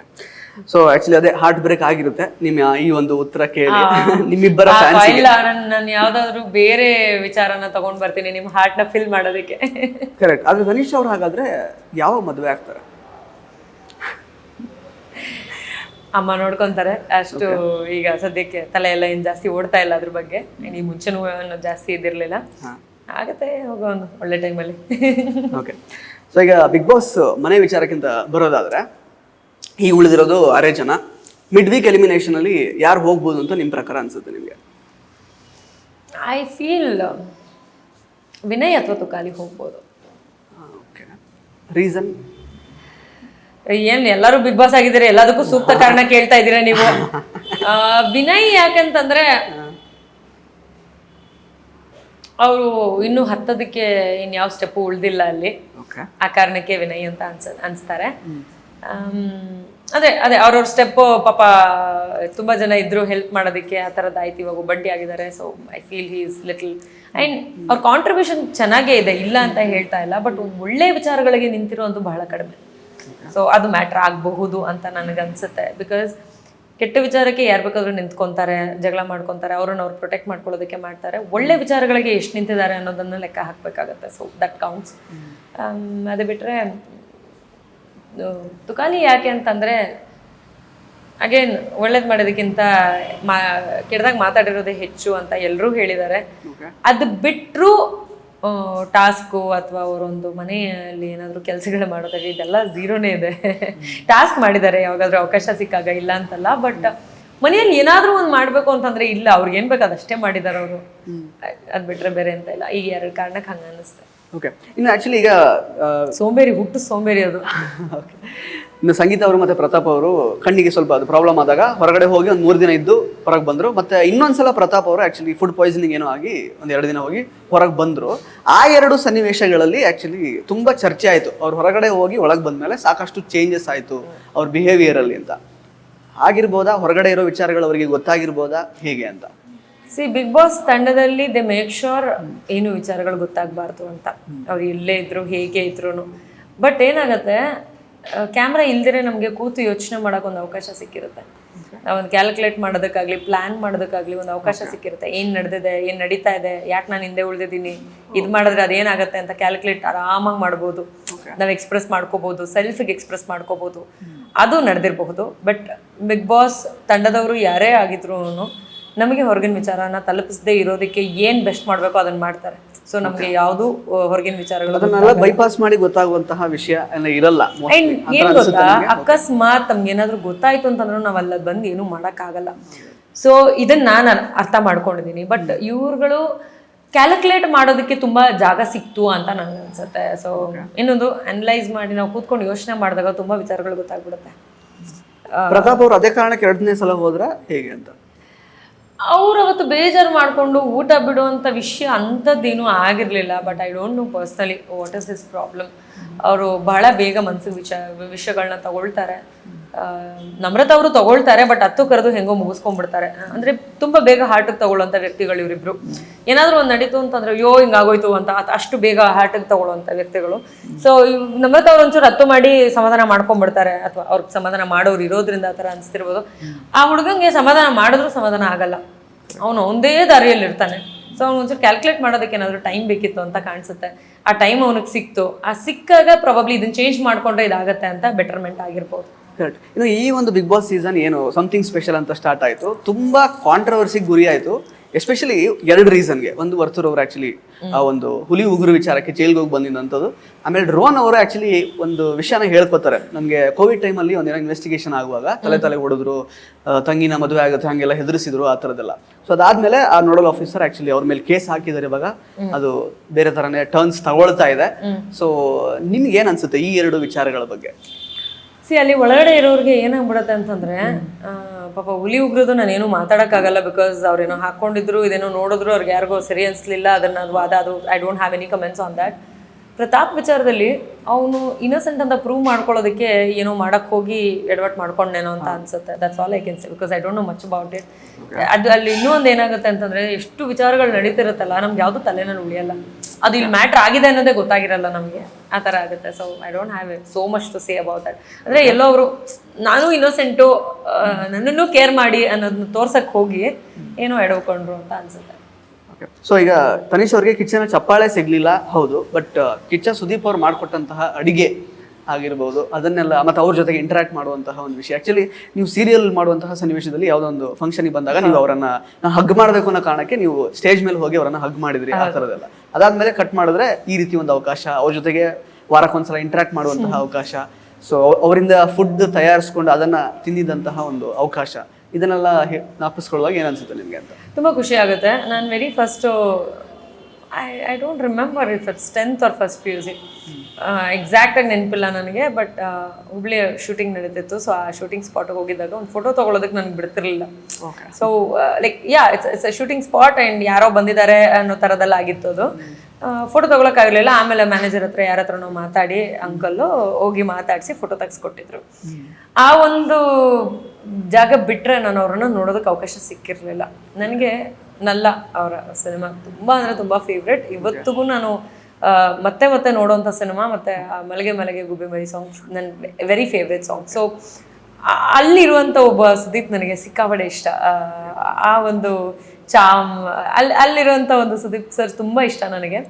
So ಅದನ್ನ ನಾನು ಸ್ಟೇಜ್ ಮೇಲೆ ಅವರನ್ನು ನೋಡಿದಾಗ ಆ ಒಂದು ಫೀಲ್ ಇತ್ತು. ಸೊ ಲೈಕ್ ಆ ಒಂದು ಕ್ಯಾರೆಕ್ಟರ್ ಏನಿತ್ತು, ಆ ಕ್ಯಾರೆಕ್ಟರ್ನ ನಾನು ಹಗ್ ಮಾಡ್ಕೋಬೇಕು ಅನ್ನೋ ಒಂದು ಫೀಲಲ್ಲಿ ನಾನು ಸರ್ ನಾನು ನಿಮ್ಮನ್ನು ಹಗ್ ಮಾಡ್ಕೋಬೋದಾ ಅಂತ ಕೇಳಿ ಹಗ್ ಮಾಡ್ಕೊಂಡಿರೋವಂಥದ್ದು. ಅದಾದ್ಮೇಲೆ ಈ ಸ್ಟೇಜಿಗೆ ಬಂದಾಗಲೂ ಅಷ್ಟೇ ನಾನು ಅವರನ್ನ ಕೇಳಿ ಹಗ್ ಮಾಡ್ಕೊಂಡಿದ್ದು. ಈಗ ವಾಪಸ್ ಬರ್ಬೇಕಾದ್ರೆ ಎಲಿಮಿನೇಟ್ ಆಗಿ ನನ್ನನ್ನು ಸ್ಟೇಜ್ ಮೇಲೆ ಕರೆಸ್ದಾಗ್ಲೂ ಕೂಡ ನಾನು ಹಗ್ ಮಾಡ್ಕೋಬೋದಾ ಅಂತ ಕೇಳಿ ಹಗ್ ಮಾಡ್ಕೊಂಡಿದ್ದೀನಿ ನಾನು. Like he was like what's with your hug ಅಂತ. So it's so embarrassing for him. But ನನಗೆ ಇಟ್ಸ್ ಸೊ ಎಕ್ಸೈಟಿಂಗ್ ಮ್ಯಾಟರ್. ನನಗೆ ಅಂತಂದರೆ ಅವರು ನೋಡೋದೇ ಒಂದು ಸಂಭ್ರಮ. ಆ ಸಂಭ್ರಮದಲ್ಲಿ ವಾರ ಪೂರ್ತಿ ನಮ್ಮ ವಿಚಾರಗಳನ್ನು ನೋಡಿ ನಾವ್ಯಾರು ಅಂತ ತಿಳ್ಕೊಂಡು ಆ ವಿಚಾರವಾಗಿ ಮಾತಾಡೋದಿದೆಯಲ್ಲ, ತೀರಾ ದೊಡ್ಡ ವಿಷಯ ಅದು. ಪೇಷನ್ಸ್ ಇರಲ್ಲ ಜನಕ್ಕೆ. ಈಗ ನಾವೇ ನಮ್ಮ ಫ್ಯಾಮಿಲಿಯವ್ರನ್ನ ಎಷ್ಟು ದಿನ ಯಾರು ನೋಡ್ತಾರೆ ನಿನ್ನನ್ನು ಅನ್ನೋ ಥರ ನಾವು ನಮ್ಮ ಫ್ಯಾಮಿಲಿನಲ್ಲೇ ಆಗಿರುತ್ತೆ. ಅಂಥದ್ರಲ್ಲಿ ಯಾರೋ ಗೊತ್ತಿಲ್ಲದಿರೋ ಒಂದು ವ್ಯಕ್ತಿ, ಅವ್ರು ನಡ್ಕೊಂಡಿರೋ ಒಂದು ರೀತಿ, ಅದು ಒಳ್ಳೇದೋ ಕೆಟ್ಟೋದು ಅದನ್ನು ಅನಲೈಸ್ ಮಾಡಿ ಯಾವ್ದು ಸರಿ ತಪ್ಪು ಅನ್ನೋದನ್ನ ನಮಗೆ ಡೈರೆಕ್ಟಾಗಿ ಹೇಳೋಕ್ಕಾಗದೆ ಇಂಡೈರೆಕ್ಟಾಗಿ ನಮಗೆ ತಿಳಿ ಹೇಳಿ ಅದೆಲ್ಲ ಅಂದರೆ ಆ ಥರ ಹೇಳೋರು ನಮ್ಮ ಲೈಫಲ್ಲಿ ಯಾರಾದರೂ ಒಬ್ರು ಇರಬೇಕು ಅಂತ ನಮಗೆ ಪ್ರೂವ್ ಮಾಡಿಕೊಟ್ರು. ಅಷ್ಟು ದೊಡ್ಡ ವ್ಯಕ್ತಿ ಇಷ್ಟು ಸಲೀಸಾಗಿ ಮಾತಾಡ್ತಿರೋದನ್ನ ನಮ್ಗೆ ಡೈಜೆಸ್ಟ್ ಮಾಡಿ ತುಂಬ ಜನಕ್ಕೆ ಅಲ್ಲಿ ಡೈಜೆಸ್ಟ್ ಮಾಡ್ಕೊಳ್ಳೋದೇ ಕಷ್ಟ. ಅಯ್ಯೋ ಇಷ್ಟು ದೊಡ್ಡ ಸರ್ ಇವ್ರು ಹಿಂಗೆ ಮಾತಾಡ್ತಿದ್ದಾರೆ, ನಮ್ಗೆ ಹೇಳ್ತಿದಾರ, ನಮ್ಮನ್ನು ಮೆಚ್ಕೋತಾ ಇದ್ದಾರಾ ಅನ್ನೋ ಒಂದು ಖುಷಿ. ಕಿಚನ್ನ ಚಪ್ಪಾಳೆ ಒಂದು ಸಿಕ್ಕಿದ್ರೆ ನನ್ನ ಫುಲ್ ಜರ್ನಿನೇ ಫುಲ್ ಅಂದರೆ ಈಗ ಆಲ್ರೆಡಿ ಇದೆ, ನನಗೆ ತೃಪ್ತಿ ಇದೆ, ಸಾರ್ಥಕ ಅಂತ. ಬಟ್ ಅದೊಂದು ಸಿಕ್ಬಿಟ್ಟಿದ್ರೆ ನಾನು ಮಿಸ್ ಮಾಡ್ಕೊಂಡಿರೋವಂಥದ್ದು ವಿಷಯನೇ ಏನೂ ಇರ್ತಾ ಇರಲಿಲ್ಲ. ಅಷ್ಟು ಖುಷಿ ಪಟ್ಟಿದ್ದೀನಿ, ಎಂಜಾಯ್ ಮಾಡಿದ್ದೀನಿ. ಆ ಥರದೊಂದು ವ್ಯಕ್ತಿ ಒಂದ್ಸತಿ ಕರೆದ್ರು ನಾನು ಎಲಿಮಿನೇಷನ್ ಇಂದ ಸೇವ್ ಆದಾಗ, ಸೌಂಡ್ ಅಮ್ಮ ಯು ಆರ್ ಸೇಫ್ ಅಂತ ಆ ಥರದ್ದೆಲ್ಲ ಮಾತು ಕೇಳಿದಾಗ ಎಷ್ಟು ಅಂದರೆ ನಾವು ಎಷ್ಟೇ ವೀಕ್ ಅನ್ಸಿದ್ರು, ನಮಗೆ ಎಷ್ಟೇ ಒಂದು ಲೋ ಫೀಲಲ್ಲಿದ್ರು ಅಂಥ ಒಂದು ಎನರ್ಜಿ ಅವ್ರ ಕಡೆಯಿಂದ ಬರುತ್ತೆ. So like it's life turning energy ಅಲ್ಲಿ ಮನೆಯಲ್ಲೇ ಎಸ್ಪೆಷಲಿ. ಅದಾದ್ಮೇಲೆ ನಮ್ಮನ್ನ ಎಲಿಮಿನೇಟ್ ಆದ್ಮೇಲೂ ಕೂಡ ಅಷ್ಟೇ ಪ್ರೀತಿನ ಮಾತಾಡಿಸ್ತಾರೆ. ಅದೆಲ್ಲ ನೋಡಿದಾಗ ಲೈಕ್ ಈ ಥರದೊಂದು ವ್ಯಕ್ತಿ ನಮ್ಮ ಲೈಫಲ್ಲಿ ಇರಬೇಕು ಅಂತ ಅನ್ಸುತ್ತೆ. So I seen him that close that self is a big deal. I am so happy. ಆ ಒಂದು ಜಾಗಕ್ಕೆ ನಾನು ಬಂದಲ್ಲ ಅನ್ನೋದೊಂದು ಖುಷಿ ನನ್ನನ್ನು ಯಾವಾಗ್ಲೂ ನೆಕ್ಸ್ಟ್ ಸ್ಟೆಪ್ ಹತ್ತೋದಕ್ಕೆ ಹೆಲ್ಪ್ ಮಾಡುತ್ತೆ. ಕರೆಕ್ಟ್. ಇನ್ನು ಆಕ್ಚುಲಿ ನಮ್ರತ ಅವರ ವಿಚಾರದಲ್ಲಿ ತುಂಬಾನೇ ವರ್ಬಲ್ ಫೈಟ್ಸ್ ಆಗಿರೋದು ನಿಮ್ಮಿಬ್ರ ಮಧ್ಯೆನೆ ಜಾಸ್ತಿ, ಅಂದ್ರೆ ತುಂಬಾ ಜೋರ್ ವಾಯ್ಸ್ ರೈಸ್ ಮಾಡ್ಕೊಂಡು ಆ ಥರದ್ದೆಲ್ಲ. ಬಟ್ ಎಲ್ಲ ಒಂದ್ ಕಡೆ ನೀವು ಹೇಳ್ತೀರಾ ಅಂದ್ರೆ 50 days ಅವರು ಒಂದು ಶಾಡೋ ಅಲ್ಲೇ ಇದ್ರು, ಪ್ಲಸ್ ಅದಾದ್ಮೇಲೆ ಸಂಗೀತ ಅನ್ನೋ ಶಾಡೋಗೆ ಕನ್ವರ್ಟ್ ಆದ್ರು ಆ ಥರದ್ದೆಲ್ಲ. ಬಟ್ ಅವರು ಹೇಳ್ತಾರೆ ಆಕ್ಚುಲಿ ಫಸ್ಟ್ ಇಂದನೂ ನಾನು ಯಾವ ಶಾಡೋಲು ಇರಲಿಲ್ಲ, ಆ ಥರದ್ದು ಇದು ಬಂದಾಗ ಆಕ್ಚುಲಿ ವಿನಯ್ ಅವರೇ ದೂರ ಆದ್ರು ನನ್ನಿಂದ, ನಾನು ಯಾರು ಶಾಡೋಲು ಇರಲಿಲ್ಲ ಹಾಗೆ ಹೀಗೆ ಅಂತ. ಬಟ್ ಸ್ಟಿಲ್ ನೀವು ಆ ಒಂದು ಸ್ಟ್ಯಾಂಡ್ನ ತಗೊಂಡಿದ್ದೀರಾ ಕೊನೆ ತನಕ. ಇಲ್ಲ ನೀವು ಫಸ್ಟ್ ಇನ್ಫ್ಲುಯೆನ್ಸ್ ಆಗ್ತಾ ಇದ್ರಿ ವಿನಯಿಂದ, ಆಮೇಲೆ ಈಚೆ ಸಂಗೀತದಿಂದ ಇನ್ಫ್ಲುಯೆನ್ಸ್ ಆಗ್ತಿದ್ರಿ ಅಂತ. ಸೊ ಈಗ ಸಂಗೀತ ಅವ್ರ ಜೊತೆಗೆ ಇನ್ಫ್ಲುಯೆನ್ಸ್ ಆಗ್ತಿದ್ದ ಕಾರಣನೇ ಅವರು ಎಲಿಮಿನೇಟ್ ಆಗಿರೋದು, ಹಾಗಾದ್ರೆ ಹೇಗೆ ಅಂತ ನಿಮ್ಮ ಪ್ರಕಾರ? ಹೇಳಬಹುದು. ಯಾಕೆ ಅಂತಂದರೆ ನನಗೊಬ್ಳಿಗೆ ಅನಿಸಿದೆ ಅಂದರೆ ಪರವಾಗಿಲ್ಲ, ಒಂದು ಅಲ್ಲಿರೋರ್ಗೂ ಅನಿಸಿದೆ, ಹೊರಗಿನ ಜನಕ್ಕೂ ಅನಿಸಿದೆ ಅನ್ನೋದು ನಮ್ಗೆ ಯಾವಾಗ ಅದು ಚಮಚ ಈ ಥರದ್ದು ಬಂತು ಆವಾಗ ಅನಿಸಿದ್ದು. ಹೌದು, ಫ್ರೆಂಡ್ಶಿಪ್ ಝೋನ್ ಅಂತ ಬಂದಾಗ ನಮ್ಮ ಡಿಸಿಷನ್ಸ್ನ ನಾವು ತೊಗೋಬೇಕು. ನಾವು ತೊಗೊಳ್ಳಿಲ್ಲ ಅಂತಂದರೆ ನಾವು ಹಾಗೆ ಕಾಣಿಸೋದು. ಇವಾಗ ನಾವು 3 ಜನ ಏನಿದ್ವಿ, ಇದರಲ್ಲಿ ನನ್ನ ಡಿಸಿಷನ್ ನಾನು ತೊಗೊಳ್ದಿರ ನಾನು ಹೌದೌದು ಸಂಗೀತ ನೀನು ಹೇಳಿದ್ ಕರೆಕ್ಟ್, ಹೌದೌದು ಕಾರ್ತಿಕ್ ನೀನು ಹೇಳಿದ್ ಕರೆಕ್ಟ್ ಅಂತ ಅದು ಸರಿನೇ ಇರಬಹುದು.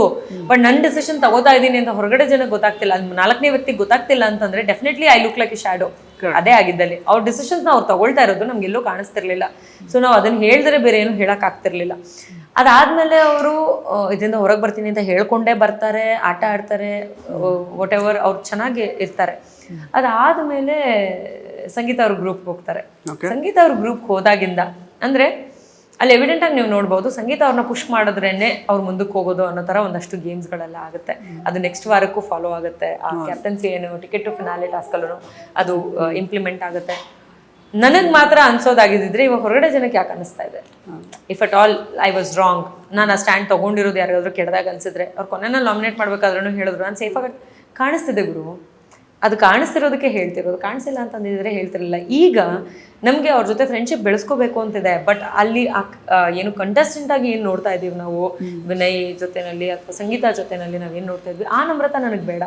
ಆ Namrata I don't want to build even friendship. As a person ಅವ್ರು ಏನಿದ್ದಾರೆ, ಅವ್ರ ಜೀವನದಲ್ಲಿ ಅವ್ರು ಏನು ಮಾಡ್ಕೊಂಡು ಬಂದಿದ್ದಾರೆ, ಅವ್ರು ಹೇಗಿದ್ದಾರೆ, ಒಬ್ರು ಕಷ್ಟಕ್ಕೆ ಹೆಂಗೆ ಸ್ಪಂದಿಸ್ತಾರೆ, ಒಬ್ರು ಯಾರೋ ಒಂದು ತಪ್ಪಾಗಿ ತಿಳ್ಕೊಂಡಿದ್ದಾಗ ಅವ್ರೇನೇ ಅದನ್ನ ಒಂದು ವೆರಿಫೈ ಮಾಡೋದಕ್ಕೆ ಏನಕ್ಕೆ ಹೋಗ್ತಾರೆ, ಆ ಒಂದು ನಮ್ರತ ನನಗೆ ಇಷ್ಟ ಆಗ್ತಾರೆ. So personally I want to build friendship with her in that way.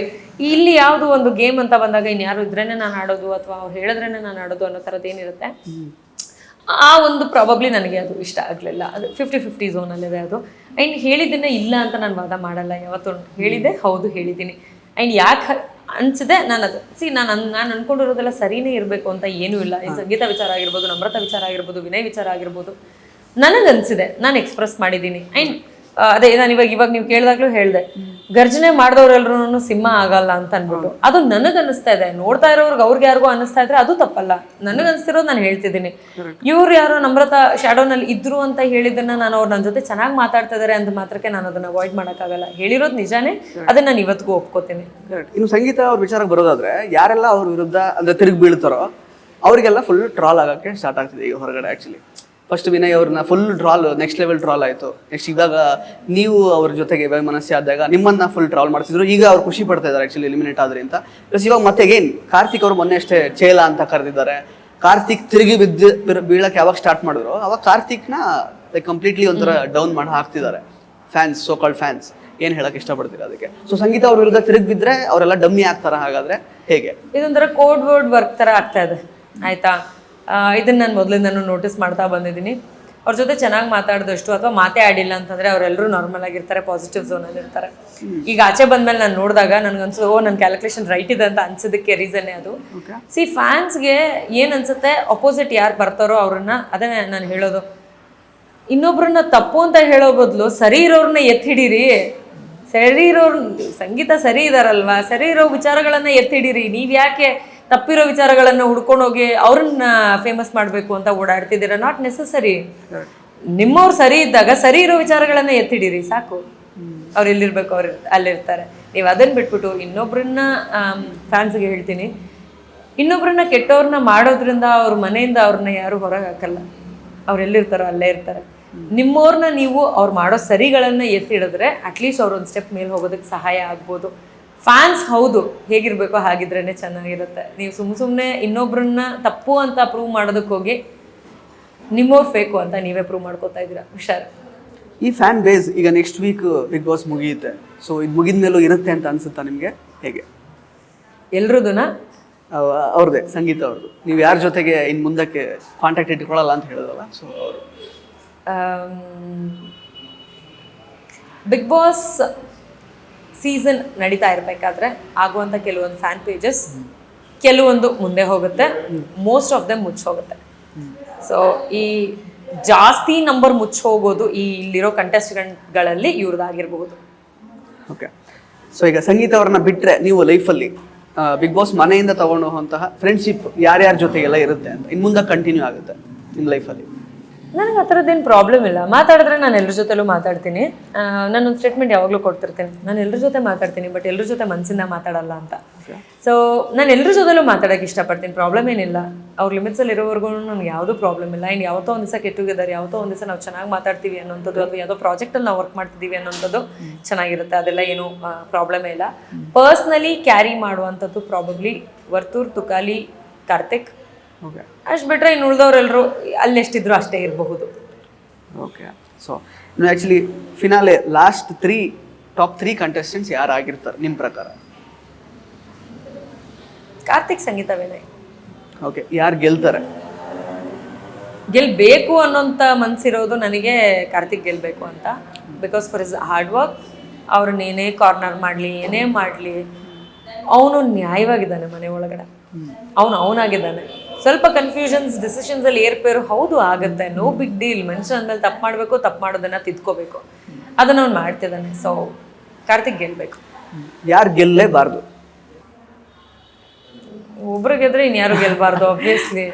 ಯಾರು ಗೆಲ್ಬಾರ್ದು? ಓಕೆ ಅಲ್ವಾ, ಕಾರ್ತಿಕ್ ಗೆಲ್ಬೇಕು ಅಂದ್ಮೇಲೆ ಇನ್ನು ಉಳಿದವ್ರು ಯಾರು ಗೆಲ್ಬಾರ್ದು, ಆಬ್ವಿಯಸ್ ಅಲ್ವಾ ಅದು? ಓಕೆ, ಅಲ್ಲ ಅಂದ್ರೆ ಅದು ಬಿಟ್ಟರೆ ಬೇರೆ ಆಪ್ಷನ್? ಈಗ ಇನ್ನೊಬ್ರು ಕಾರ್ತಿಕ್ ಅಕಸ್ಮಾತ್ ಗೆದ್ದಿಲ್ಲ ಅಂತಂದ್ರೆ ಅವ್ನು ಗೆಲ್ಲಿಲ್ಲ ಅಂದ್ರೆ ನಂಗೆ ಮ್ಯಾಟ್ರ್ ಆಗಲ್ಲ. Okay, so thank you so much Tanish ಅವರೇ, ಇಷ್ಟು ಸಮಯ ನಮಗೋಸ್ಕರ ಕೊಟ್ಟು ಮಾತಾಡಿದ್ದಕ್ಕೆ. ನಿಮ್ಮೆಲ್ಲ ಮುಂದಿನ ಪ್ರಾಜೆಕ್ಟ್ಸ್ಗಳಿಗೆ ಒಳ್ಳೇದಾಗಲಿ. ಅಪ್ಪೂಸ್ 93 ಕಿಚನ್ ಸ್ಟಾರ್ಟ್ ಮಾಡಿದ್ರಿ before going to actually Bigg Boss house. ಈಗ ಬಂದು ಬೇರೆ ಒಂದು ಹೊಸ ಯಾವುದೋ ಒಂದು ಜ್ಯುವೆಲ್ರಿ ಬ್ರ್ಯಾಂಡ್ ಅಂಬಾಸಿಡರ್ ಆಗಿದ್ದೀರಾ. ಯಾವುದೋ ಒಂದಲ್ಲ, ನಂದೇ jewellery brand. It is called Kuppandas. Kuppandas ಬಂದು ಈಗ ಅಪ್ಪೂಸ್ 93 ಕಿಚನ್ ಇವಾಗ ರೆಸ್ಟೋರೆಂಟ್ ನಾವು ಓಪನ್ ಮಾಡೋದಕ್ಕೆ ನಾವು ಮುಂಚೆ ಮಾಡಬೇಕು ಅಂತ ಯೋಚನೆ ಮಾಡಿದ್ವಿ. ಮೇ ಬಿ ನಾನು ಲಾಸ್ಟ್ ಟೈಮ್ ಮಾತಾಡ್ಬೇಕಾದ್ರೆ ಕೂಡ ಹೇಳಿರ್ತೀನಿ. ಕುಪ್ಪಂಡಾಸ್ ಅಂತ ಒಂದು ನಾವು ಏನು ಇವಾಗ ಸಿಲ್ವರ್ ಜ್ಯುವೆಲ್ರಿ ಲಾಂಚ್ ಮಾಡ್ತಾ ಇದೀವಿ. ನೆಕ್ಸ್ಟ್ ಮಂತ್ ಸ್ಟೋರ್ ಇರುತ್ತೆ, ಇನ್ನೊಂದು ಮಂತಲ್ಲಿ ಸ್ಟೋರ್ ಓಪನ್ ಮಾಡ್ತಾ ಇದೀವಿ ವಿಜಯನಗರಲ್ಲಿ. ಸೊ ಸಿಲ್ವರ್ ಜ್ಯುವೆಲ್ರಿದು ಯುನಿಕ್ ಕಲೆಕ್ಷನ್ಸ್ ಸಿಗುತ್ತೆ. ಆ್ಯಂಡ್ ಒಂದಷ್ಟು ದಿನ ಯೂಸ್ ಮಾಡಿದ್ಮೇಲೆ ನಮ್ಗೆ ಬೇಡ ಅನ್ಸಿದ್ರೆ ಅದನ್ನು ಎಕ್ಸ್ಚೇಂಜ್ ಮಾಡ್ಕೊಳ್ಳೋಂಥ ಒಂದು ಅಪರ್ಚುನಿಟಿ ಕೂಡ ಇರುತ್ತೆ ನಮ್ಮ ಸ್ಟೋರ್ನಲ್ಲಿ. ಸದ್ಯಕ್ಕೆ ಆನ್ಲೈನ್ ಸ್ಟೋರ್ ಇದೆ. ಕುಪ್ಪಂಡಾಸ್ ಅನ್ನೋಂಥದ್ರಲ್ಲಿ ನಿಮಗೆ ಎಕ್ಸ್ಕ್ಲೂಸಿವ್ ಡಿಸೈನ್ ಸಿಗುತ್ತೆ. ಆ್ಯಂಡ್ ಇದೇ ಕುಪ್ಪಂಡಾಸ್ ಅನ್ನೋ ಹೆಸರಲ್ಲಿ ಪ್ರೊಡಕ್ಷನ್ ಹೌಸ್ ಕೂಡ ಓಪನ್ ಮಾಡಿದ್ದೀವಿ ನಾವು. ಅದರಿಂದ ಬಂದಂಥ ಸಾಂಗ್ ಏನೇ ಬೆಂಕಿ ಬಂತೋ ಬೆಂಕಿ ಸಾಂಗ್, ನನ್ನನ್ನು ಸಪೋರ್ಟ್ ಮಾಡೋದಕ್ಕೆ ಅಂತ ಮಾಡಿದಂಥ ಒಂದು ಸಾಂಗ್. ನಾನು ವಿನ್ನರ್ ಆಗ್ತೀನಿ ಅಂತಲೇ ತುಂಬ ಆಸೆ ಇಟ್ಕೊಂಡು ಶಮನ್ ನಾಗರಾಜ್ ಅವರು ನನ್ನ ಫ್ಯಾನ್ ಆಗಿ ಲಿರಿಕ್ ರೈಟರ್ ಆಗಿ ಈ ಒಂದು ಸಾಂಗ್ನ ಬರೆದಿದ್ದಾರೆ. ಆ್ಯಂಡ್ ಶಶಾಂಕ್ ಶೇಷಗಿರಿ ಅವರು ಈ ಸಾಂಗ್ನ ಹಾಡಿದ್ದಾರೆ. ತುಂಬ ಚೆನ್ನಾಗಿ ಹಾಡಿದ್ದಾರೆ. ನನಗೆ ತುಂಬ ಖುಷಿ ಕೊಟ್ಟಿದೆ ಈ ಸಾಂಗ್. ಆ್ಯಂಡ್ ಒಳ್ಳೆ ವ್ಯೂಸ್ ಇದೆ ಈಗ ಸದ್ಯಕ್ಕೆ. ಇನ್ನೂ ಚೆನ್ನಾಗಿ ಅದಾಗಲಿ, ಯಾಕಂದರೆ ಕುಪ್ಪಂಡಾಸ್ ಪ್ರೊಡಕ್ಷನಿಂದ ಮೊದಲನೇ ಪ್ರಾಡಕ್ಟ್ ಅದು. ಈ ಒಂದು ಪ್ರಾಜೆಕ್ಟನ್ನು ನನ್ನ ಆಬ್ಸೆನ್ಸಲ್ಲಿ ಮಾಡಿದ್ದಾರೆ, ಬಟ್ ಮುಂದೆ ಬರುವಂಥದ್ದು ನನ್ನ ಪ್ರೆಸೆನ್ಸಲ್ಲಿರುತ್ತೆ. ಸೊ ಡೆಫಿನೆಟ್ಲಿ ತುಂಬ ಇನ್ನೂ ಒಳ್ಳೆ ಪ್ರಾಜೆಕ್ಟ್ಸ್ನ ಕೊಡಬೇಕು ಅಂತ ಅಂದ್ಕೊಂಡಿದ್ದೀವಿ. So you all can expect some nice projects. Correct. ಕೊನೆಯದಾಗಿಲ್ಲ ಒಂದೇ ಪ್ರಶ್ನೆ, ಮತ್ತೊಂದ್ಸಲ ಬಿಗ್ ಬಾಸ್ ಆಫರ್ ಬಂದರೆ ಹೋಗ್ತಾರಾ ತನಿಷ್ ಅವರು?